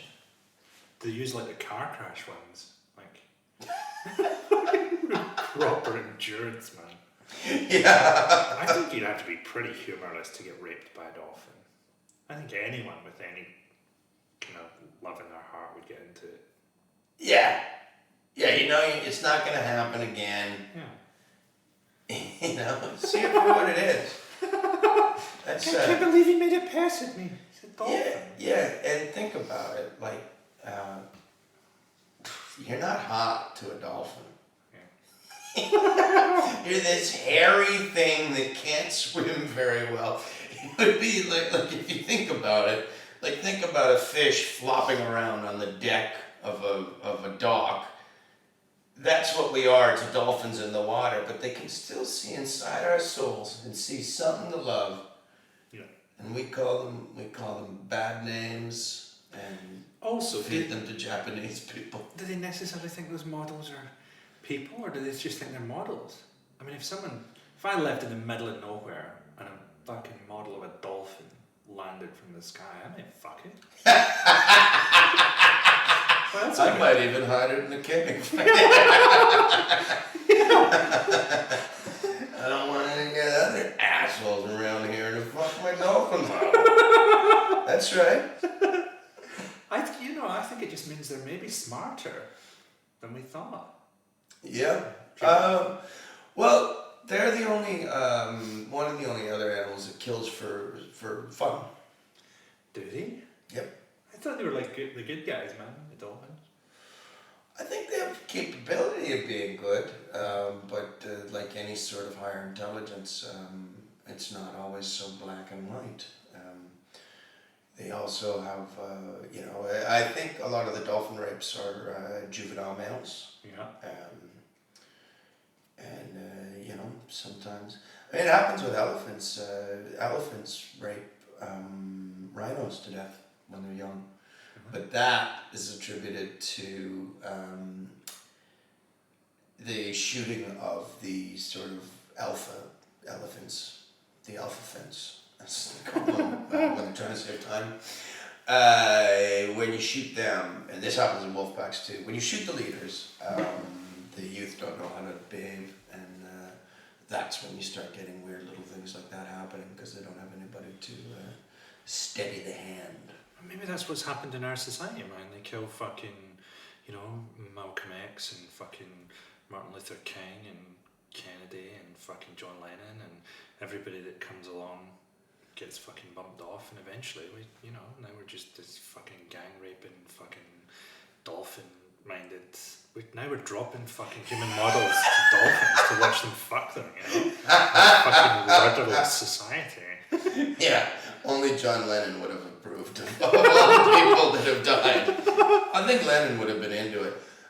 I think if you got him at the right point of his heroin addiction, you might have gotten to be the dummy. Drop it in there, yeah. Once he rapes him. He thought it was a fuck fight. He thought it was a fuck fight with 9 dolphins. He won. He fought 9 dolphins. Dressed as a walrus. I am the walrus. That's what it's about, man. Yeah. That song made a lot of fucking sense if you were raping a dolphin. That's how I used to make him come. Cuckoo-cuckoo. It's a dolphin's cum noise.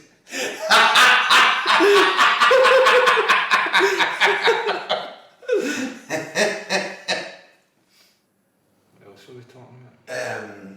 Well, old movies wise, we also we watched Mondo Cane. It's so interesting that we watched it in German and it didn't matter. Yeah. for people who don't know, Mondo Cane is a kind of old, supposedly kind of shocking travel reel, essentially from 1962. But it looks really modern, doesn't it? The colour looks really modern. Yeah, they did it right. It's sort of the precursor to those long-named movies that I never remember. They're actually my favorite movies, but like Kumquatxalot or whatever the fuck it's called. What the fuck are you talking about? It is a... Oh, I know. Yeah, I don't know what they're called either. It was perhaps the dumbest move any filmmaker's ever made. Made the best movie ever and then called it Fumabacha Malaka Tsinta. Yes, we talk about. Well, with the Mondo Cane, what I wanted to get in was the cargo cult. Mm-hmm. It's fascinating me. So it's a bunch of people that fucking worship airplanes? Yeah. Papua New Guinea? Yeah, Papua New Guinea, and they make their own little air control, like, not that it's not working. It's like, it's a little grass hut that looks like a control tower for an airplane, and they make little wooden airplanes, and when the planes fly over, they all... Okay, they yowl. All right, there's not. you can try and make it as pleasant as you want it to sound, but they make little yips and yowls and makes them happy. But for me, what's fascinating about it is the reason they're doing it is because they think like they've seen the airports and that's how the cargo lands, and then they think that that's how you get cargo, which is wealth to them. Yeah. And they, to a point that they even sometimes dress up like military brigades and do the marches because they think that it's the marches of the soldiers that brings the cargo planes to the bases. Right. Shit. Yeah. And I think they don't really. There's only one left on the planet because where it happened, there's not really military bases anymore. But I was thinking we should just start sending them cargo. We become their gods. Yes. Yeah. But in a way that maybe the way we worship our gods is in some way, aping what aliens were doing, and praying is actually heard, but it's not what you think it is. So if we start doing it to the cargo cults, maybe gods, as we would see them, would step in and go, you know what, that was cool. And then they'd start answering our prayers. That's it. We become a sort of the man who would be king style self-made gods to a Papua New Guinean tribe in an attempt to appease other dimensional entities who may find it amusing. Yeah. Yeah, why not? No one's ever tried it. And we're getting down. We're running out of ideas, Frankie. I don't think telethons work. You do the telethon. You do the climate change science. I am packing these roller skates to Papua New Guinea. But they definitely won't take you very far. Well, unless they'd see it as a sign and start paving rollerblade paths everywhere. They probably started worshipping the planes as they thought they were the enemies of the hot air balloons that took their children off. They were actually just trying to make a plane to go get their kids back. Like they saw all the things like, okay, we went that way. I think it is totally like analogous to our religions though, isn't it? Because all that stuff of, Jesus going, this is my body, do this in memory of me, and the Catholic Church, it's his body. He said it. No, he's like, it's a metaphor. It's not for a guy who talked in parables, people like to take a lot of shit literally. Yeah. Follow his religion. He didn't say a straight thing ever. Here's something though. if we do start getting worshipped as gods in Papua New Guinea, and I'm not moving on this, they're doing the Thriller dance. Yeah. They're doing the Thriller dance if they want anything out of me. That's how you start Glen Church. I don't know, man. I think maybe Michael Jackson was doing the Thriller dance to the other dimensional gods and it angered them. We had that idea, didn't we? What was it that Michael Jackson... Well, I said I thought it was possible that Michael Jackson wasn't Michael Jackson by the end of his life, that it was some rich billionaire that just started to have similar surgeries, you know, like, because he was so different from when he was like a young man than when he was an old man, that could just not be the same guy. And then, you know, just fucking horrified Michael Jackson, who's not famous anymore, living in Andy Kaufman's basement with him, watching this guy molest all these kids under his name. He just jumped in at some point in the middle where Michael looked like him. Yeah, he blasted him with fire during that Pepsi commercial. So we know the Pepsi people were in on it. And that is the CEO of Pepsi. That was the real Pepsi challenge, was to like take over the body of a Motown star. But then you had the probably the most plausible theory that Michael Jackson is actually a being who moves backwards through time. Exactly. It was someone who wanted to end up as a beautiful young black child. And was a cursed body of an old white man. And he was an entity who lived backwards through time. And as if we saw life through his eyes, moonwalking was just him walking forward and everybody cheering. That's why he went so fucking insane. We love this.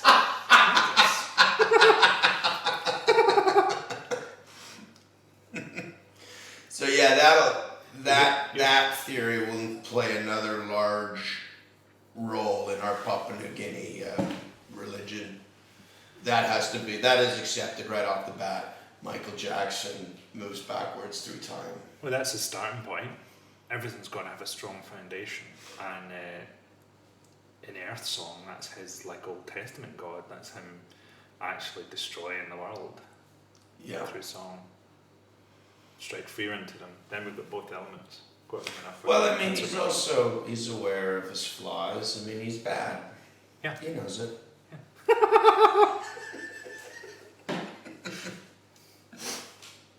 So yeah, if there's anybody out there who knows some people from Papua New Guinea, probably keep shush on this, because you know, loose lips sink ship. Yeah. But yeah, that's the plan. Don't send them any cargo containing this album. Yeah, totally. Well, don't even send them cargo and like act like, oh no, well I just seen Mondo Cane too, and I just finished nailing the box up and putting a little parachute on it, and oh, you guys had the same idea. We end up just being part of a pantheon. How frustrating would that be? I was thinking, I talk about the pantheon, the gods, not. There's a lot of gods must have changed. So in levels of power. So say like fucking Hermes or someone is, you know, the god of communication and writing. And back in the Greek times, you'd write the odd letter. But now that's like the god of the computer screen, and everything's done by little messages.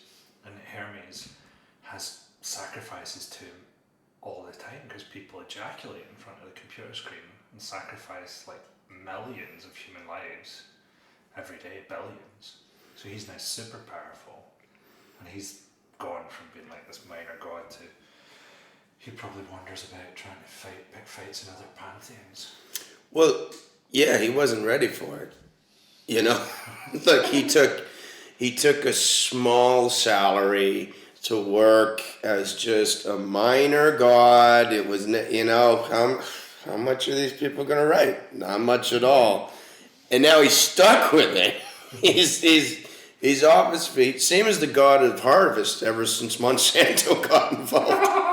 Do you know they've actually killed the god of harvest? He's got the same bee AIDS that all the hives are getting. That's the logo, is just him being fucking hung in a I believe it's a snake committing suicide. It's a snake that's tied its tail into a noose and hung itself from a tree. That is the new Earth's god of harvest. Hung itself from the tree of knowledge. You think of all those gods, it's like the Greek gods and stuff. Starts with they've got these powers, you know, and often transformative or sort of superheroic powers, but they use them to fuck a lot. Like they turn into like a swan and rape someone, Zeus, or a bull or a shower of gold or whatever. And that, like, you know, the comic books is just taken, so the Flash is Hermes, and you know, they just take the powers of the gods. Who's Thor? Well, Thor is like from the Norse tradition. No, I'm just saying, as like they didn't even try to hide it anymore. They're like, we need a Thor like God. Well, I'm just Thor. Okay. Half date Marvel. Yeah, they didn't do that with any other religions. Fucking Jesus wasn't in the Justice League of America. But then his tricks don't really transfer to any sort of crime fighting. More wine, Joker. I think I'm making things worse in a lot of ways by just forgiving these supervillains. Yeah. Is anybody else in the water? I'll go get them. One at a time. I'll bring you back from the dead, Superman. I'm coming back anyway. Yeah, it wasn't really me. How many earners are there in the Justice League? Yeah, but there's the thing that they were always like the horniness doesn't translate into comics. They go, we can't have fucking the Flash raping a bunch of people. We just got to take that out because in the fucking myths, Maybe he did. we couldn't see. Well, he's that fast. That's why so few people can identify their attackers. They had to live on top of a mountain. That's horny. Let's just live up here. I'm good. We'll say that my cum blast is a lightning bolt, and let's just try and get a grip here. Maybe the fucking Greek gods were just into sort of bestiality and stuff, and that's where the fucking Iliad comes from. Because like Troy, they build that big horse not so that the fucking Trojans let them in, but so the gods are distracted. Because to the gods, let's fuck this giant. All the gods, I feel like It's full of semen already. I feel like a dolphin in a fucking turquoise dummy factory. They're all distracted, and they can fucking take Troy.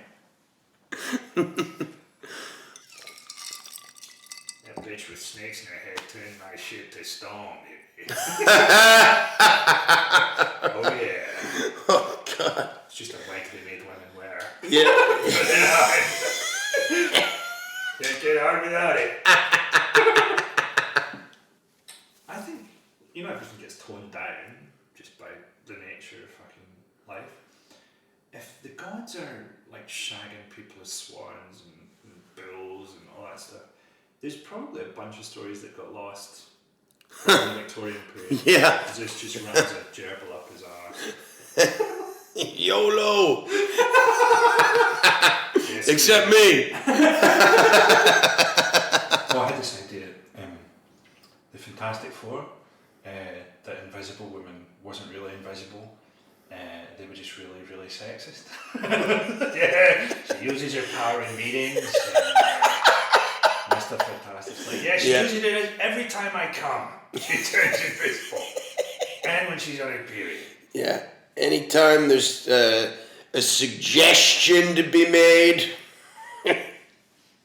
I can't hear her.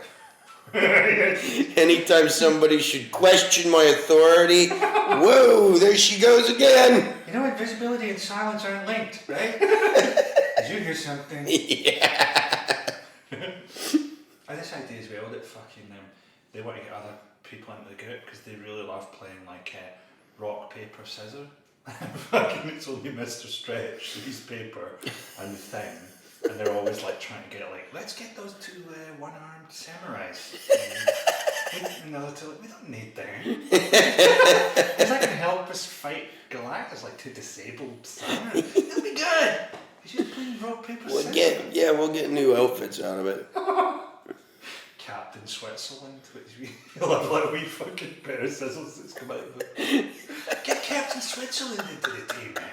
Remember that time he got the thing out of a giant horse's hoof? Yeah, Captain Switzerland. Every time we go into battle, he holds our wallets and then the invisible woman's purse, and it's all there when we come back. Well, not all of it, but most of it. You can't come on a missions to Israel, but otherwise, it's a fantastic pick. I was just in Switzerland, and I was doing a few bits about my grandpa fighting in World War II, and you could see them sort of like, what is this? And I kind of clocked it. I was like, oh right, you probably don't call it World War II. I think here it's called the Golden Years, isn't it? Oh, that thing about elephants fucking rhinos to death. Yes. It's like the elephant rhino sex isn't even penetrative. They just drown them at like a cum blast. And that's why elephants have developed their trunk. It's like that kind of cum snorkel. So that they can survive.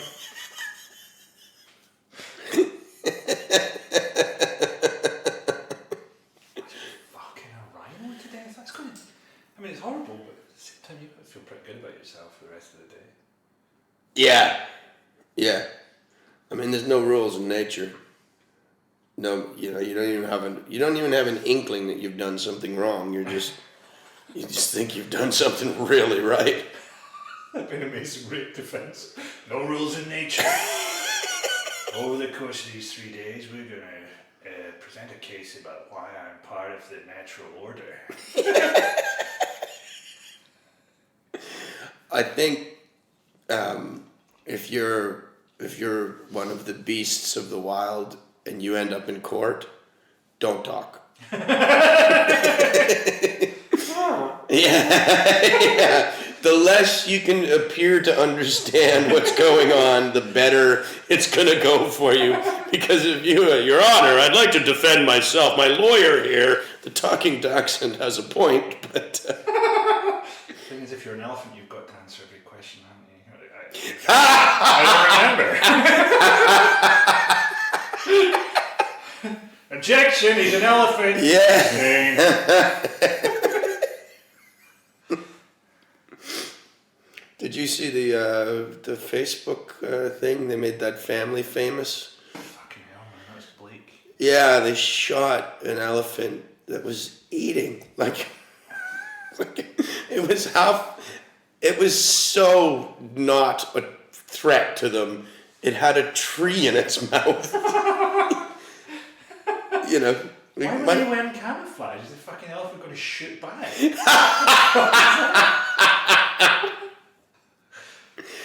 Well, and this is the thing too.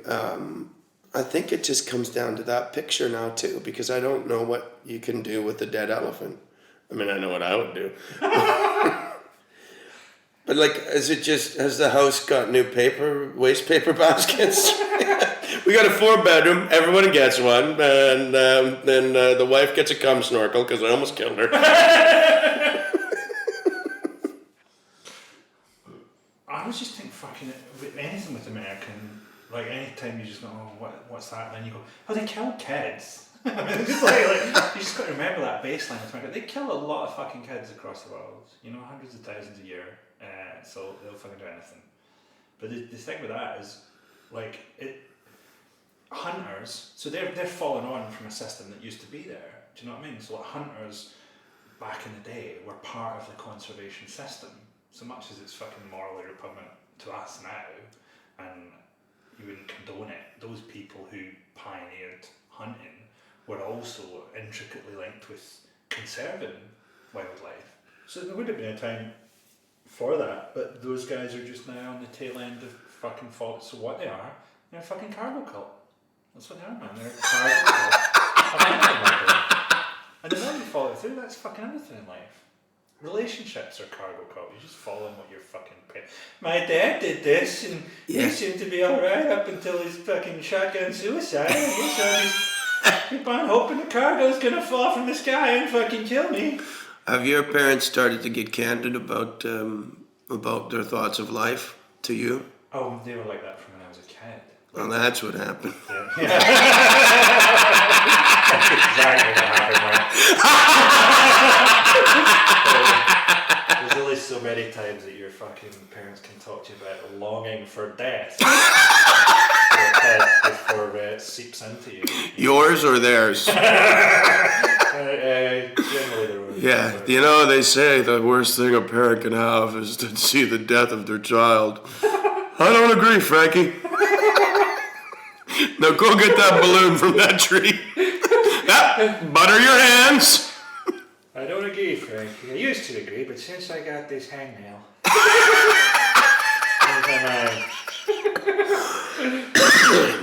was thinking that John Lennon thing we were talking about, like, you know how it ends. I forget how we end it, but just go like, John Lennon probably is on acid somewhere in the late 60s and has tuned into the universe to such an extent that he just heard what we said. And that's like his fucking plan to have plastic surgery to look like Ringo and for Ringo to look like him. But he's so fucked on acid when he books his surgery that he hires Mark Chapman to do it with a 44 revolver. Oh, just shoot my nose off with a 44. Now, to be honest, if you were trying to look like Ringo, you wouldn't shoot your nose off. You'd shoot a nose on. That's how good the acid was, mate. Flying from Hawaii, shoot my nose off. Oh, fucking Gary Barlow, man. Gary Barlow sounds like. Do you ever watch him? He's an X Factor. Yeah, no, I don't. I know who he is. But he sort of talks like a sort of puppet. That's a person that's like been, you know, like people get possessed by the voodoo papas, you know, like these entities. That's what he's sort of like. Hello, that was fantastic. I would like to buy your album. And it's like he's moving over a couple of speeds over the course of the thing, and it's like an impersonation of humanity. If someone told me he was a voodoo papa like one of the big ones, I would totally believe him. Yeah. Well, that's the best thing about being a voodoo papa is it's really hard for people to blow your cover. Like if the Mirror called him up, like, look, we've got it. Look, Robbie Williams told us you are a voodoo papa. Well, I guess you better print it. I'm not the one who's gonna look bad. I was in Guns N' Roses for 5 years. Nobody noticed. Good luck with this. What else did we have to tell you? I was thinking some shit about. Oh, we're getting shit today about, you know, the Rebecca Adlington thing. Should I always pee in the pool? Everyone who's a professional swimmer does it. If you have the opportunity to get out and go, you get out. You get out. But if you don't, you just go. You filthy fucking animals. Fucking hell. Yeah. So she's mad that you called her. Shot in the street. Rebecca Adlington pissing in the fucking pool. And she's annoyed. Like the fucking mildest thing I've ever said. Even in day-to-day life. That's much worse stuff. I'd like to dress her up as a fucking crash test dummy and hang her into the middle of the fucking Pacific dolphin pods, man. They might find just their new queen. Sorry, we only rape humans.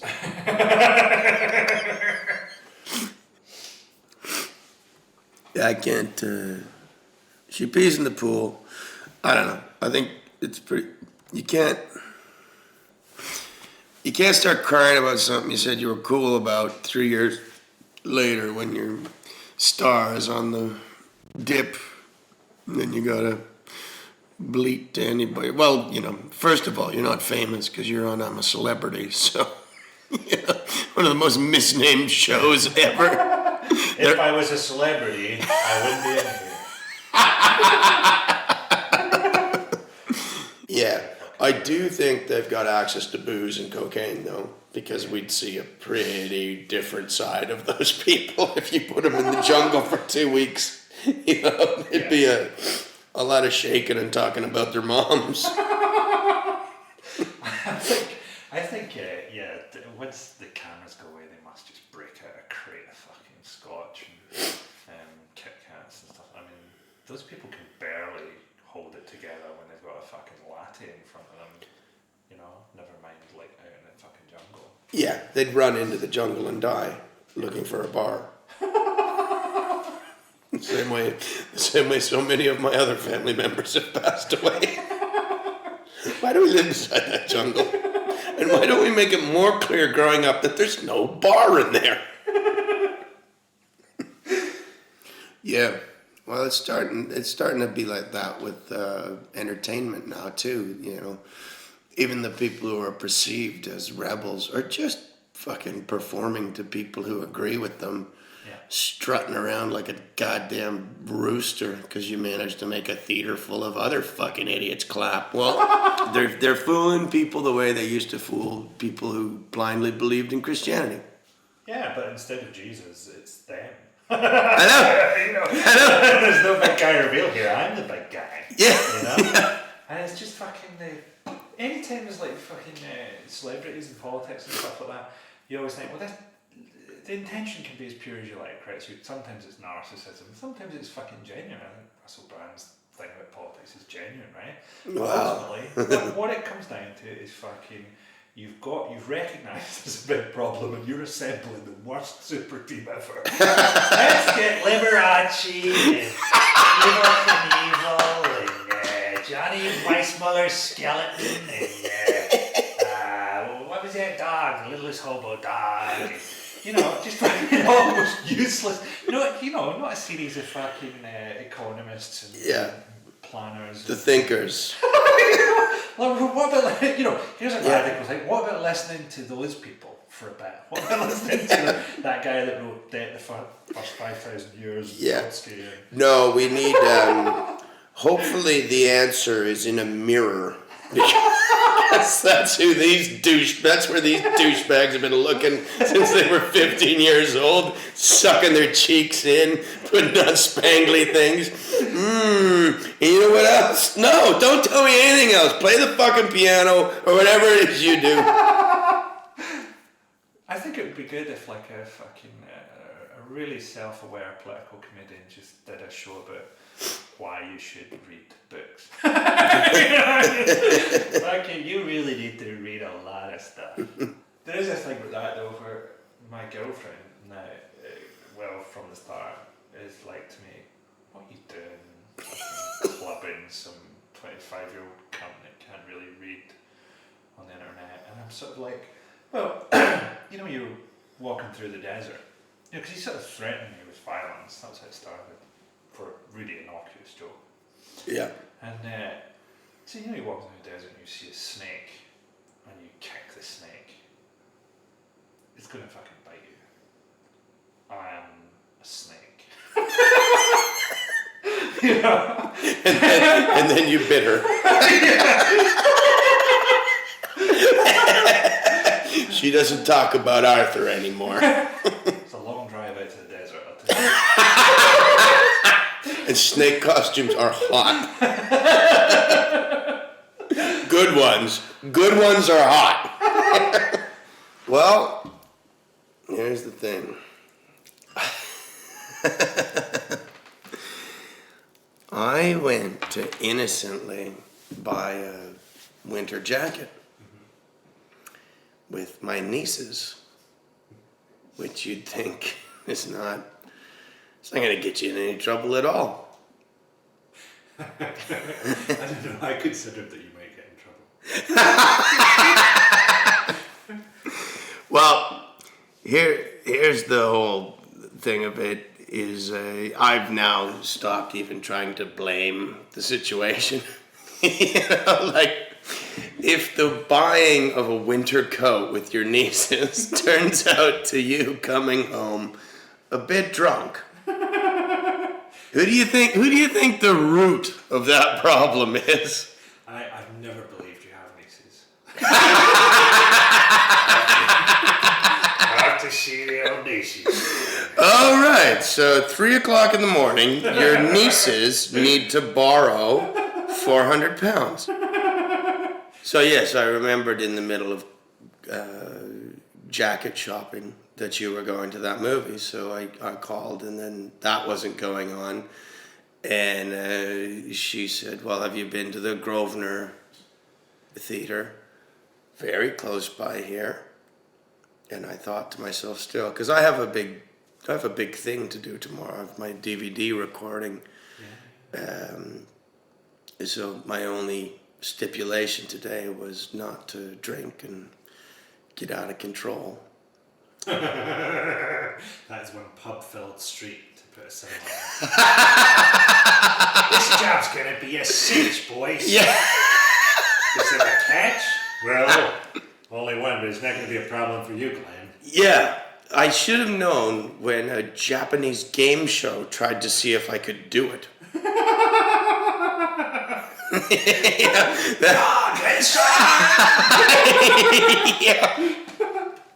Yeah, apparently I didn't win. But, fuck, that's all Japanese things that I didn't win. You So don't need a killer whale anyway. What the hell are you gonna do? eat it like the rest of them. Fucking Jesse Owens didn't get welcomed back after the Olympics, did he? That whole idea of, I taught Hitler a lesson in that. He wasn't welcomed back in pre-civil rights America. Was he not? Yeah, 3 gold medals! Well done, Jesse, back at us. Some guy out the fucking sculling team in a bronze up front. Yeah, that's the thing. Like, they go, Jesse Owens really stuck it to Hitler in the 30s. Did he? Like, do you know what Denmark was like in the 30s, where all of the famous jazz musicians moved to because of America's segregation? They're firing a starting pistol into the air. Yeah. How do you think a black American ran so fast? Yeah. A white guy fired a pistol. The most amazing thing about Jesse Owens is he won all those races zigzagging. after the fucking gun went off. Instead of a pacemaker, he has to have a white guy behind him. He's 5 feet behind me. Great marathon time, trying to catch the team bus on the way home as well. Well, Fidel Castro tried out for the Yankees Yeah. and he didn't make it. I don't know if you knew that. Yeah. Did a general ever take them out for the Yankees? Did you know this? And I didn't know this till recently. Fidel Castro and the Cuban Revolution wasn't communist. They weren't communists. The Americans just said that. Do you know that? No. It wasn't a communist revolution. Castro came out and said, we're not a communist revolution. Went to visit America after the revolution to go, don't worry, let's all try and get along here. And when it became clear that the Americans weren't going to play ball, in fact, the invasion of Cuba was prepared under Eisenhower, and Kennedy just fucking green-lighted it. They had to become communist to have the Soviets to protect them from America. They weren't communists. What were they? Yeah. Free market capitalists. They were actually a wing of the GOP. All we wanted was some water slides. Fucking, maybe it's going to turn out none of the revolutions were communist. They're all just about musical differences. The French Revolution is actually just that they don't like musicals, making Les Miserables horribly ironic. Maybe it turns out Cuba Gooding Jr. was a communist. Just fucking like ironically. He's a time Yeah. tourist. Don't show me the money.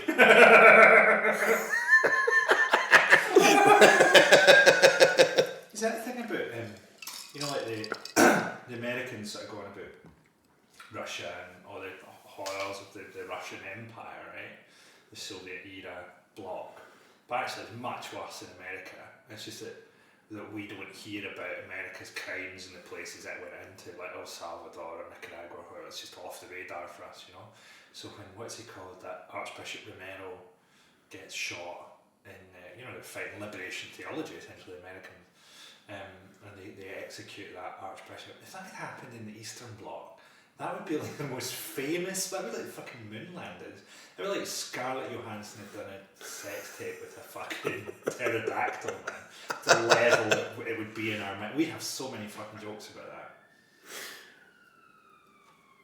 That's them coming for Frankie. Romero I see. I always get hung up there, and it happens. It happens a lot of the time with very free-thinking friends of mine, and I'm quite free-thinking, but I'm of Estonian heritage. So anytime the USSR is defended, I'm like, it's fucking Hitler. It's like they're worse than the Nazis to me. And I understand your point of view, and I agree with you. To an extent, America has been to just as many hijinks as the USSR, but America doesn't have its Stalin. And if you don't have a Stalin, you don't win that hand of cards. Yeah, only because they keep changing. They're just smart enough to go. People just won't stand still for one Stalin. You gotta keep mixing them up. Throw them a bunch of Stalins. You know what they're doing? They're stalling.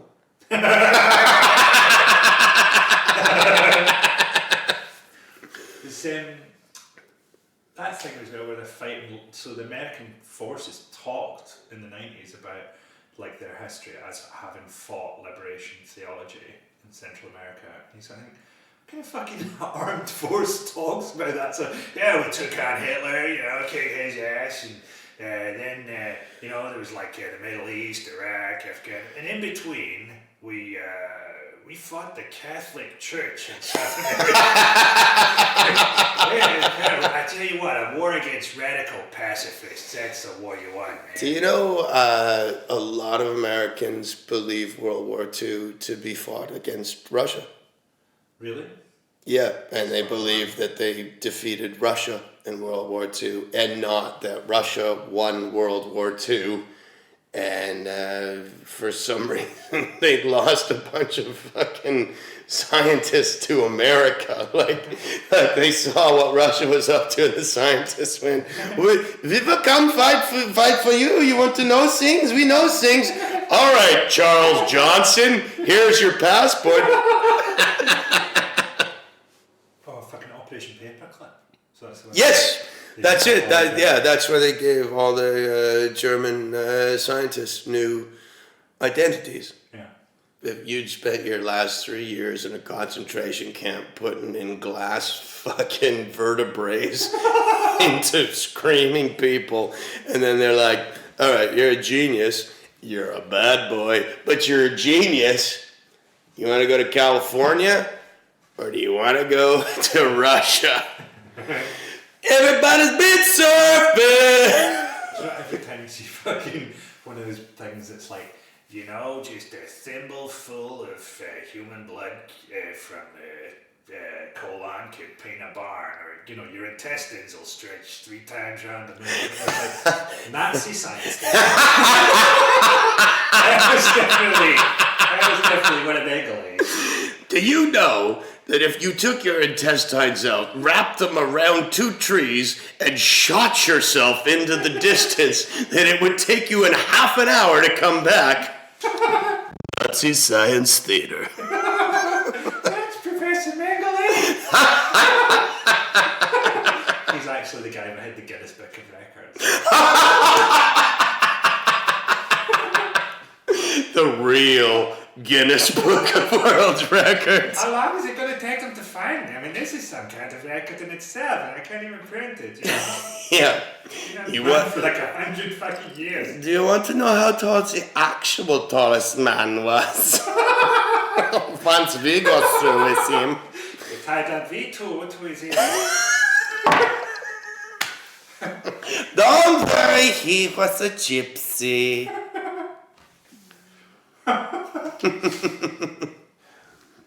There's that thing, isn't there, of like if you're against fucking that American family that shoot the fucking elephant when it's eating them and the lion and all that kind of stuff.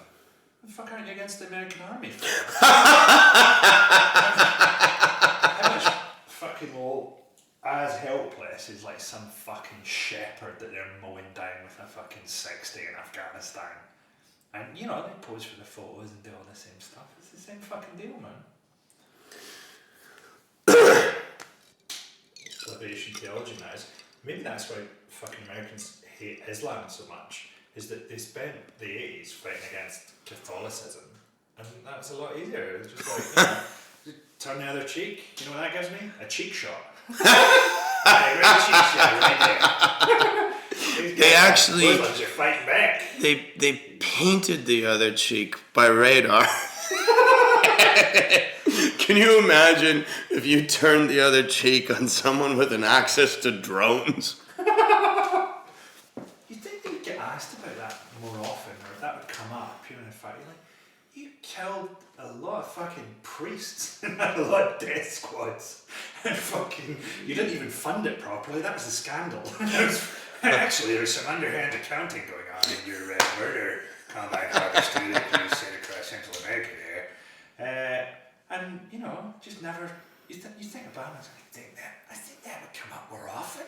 We shot an archbishop, we went into a fucking convent and shot down a whole load of Jesuits. I think if Jesus had been about and had seen Central America in the 80s, he would have realised how fucking wrong he was. You know, it's a radical pacifism in a time of, you know, Romans with short swords. I hadn't really anticipated. We're going to need to really restructure this whole forgiveness thing.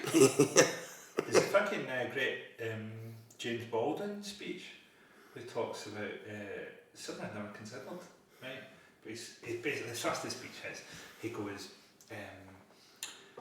the thing is about slavery is not just that they enslaved people, but they knew it was wrong, right? And he's like, they knew they're getting rich on people's misery. There's not some moral right that gives them the right to do this and so on, right? And then he says something I've never considered, and he goes, because, you know, they were raping the black women in the plantations, so there were times when they were lynching their own kids, and they knew that was their own kids. And there was times when white women would be involved in lynchings of black men that would have been their lovers and so on. And that's the fucking evil at the heart of it, that they've got to set aside this, oh, you're inferior thing. They just knew there was no moral basis to it. They're just out fucking murdering their kids to stay rich, you know? It's pretty fucking amazing. And that was James Corden? Yeah. James Baldwin, man.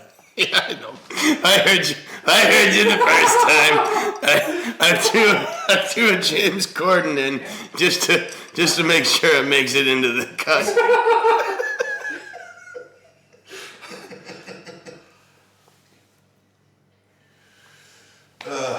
Okay, man, let's call it a day.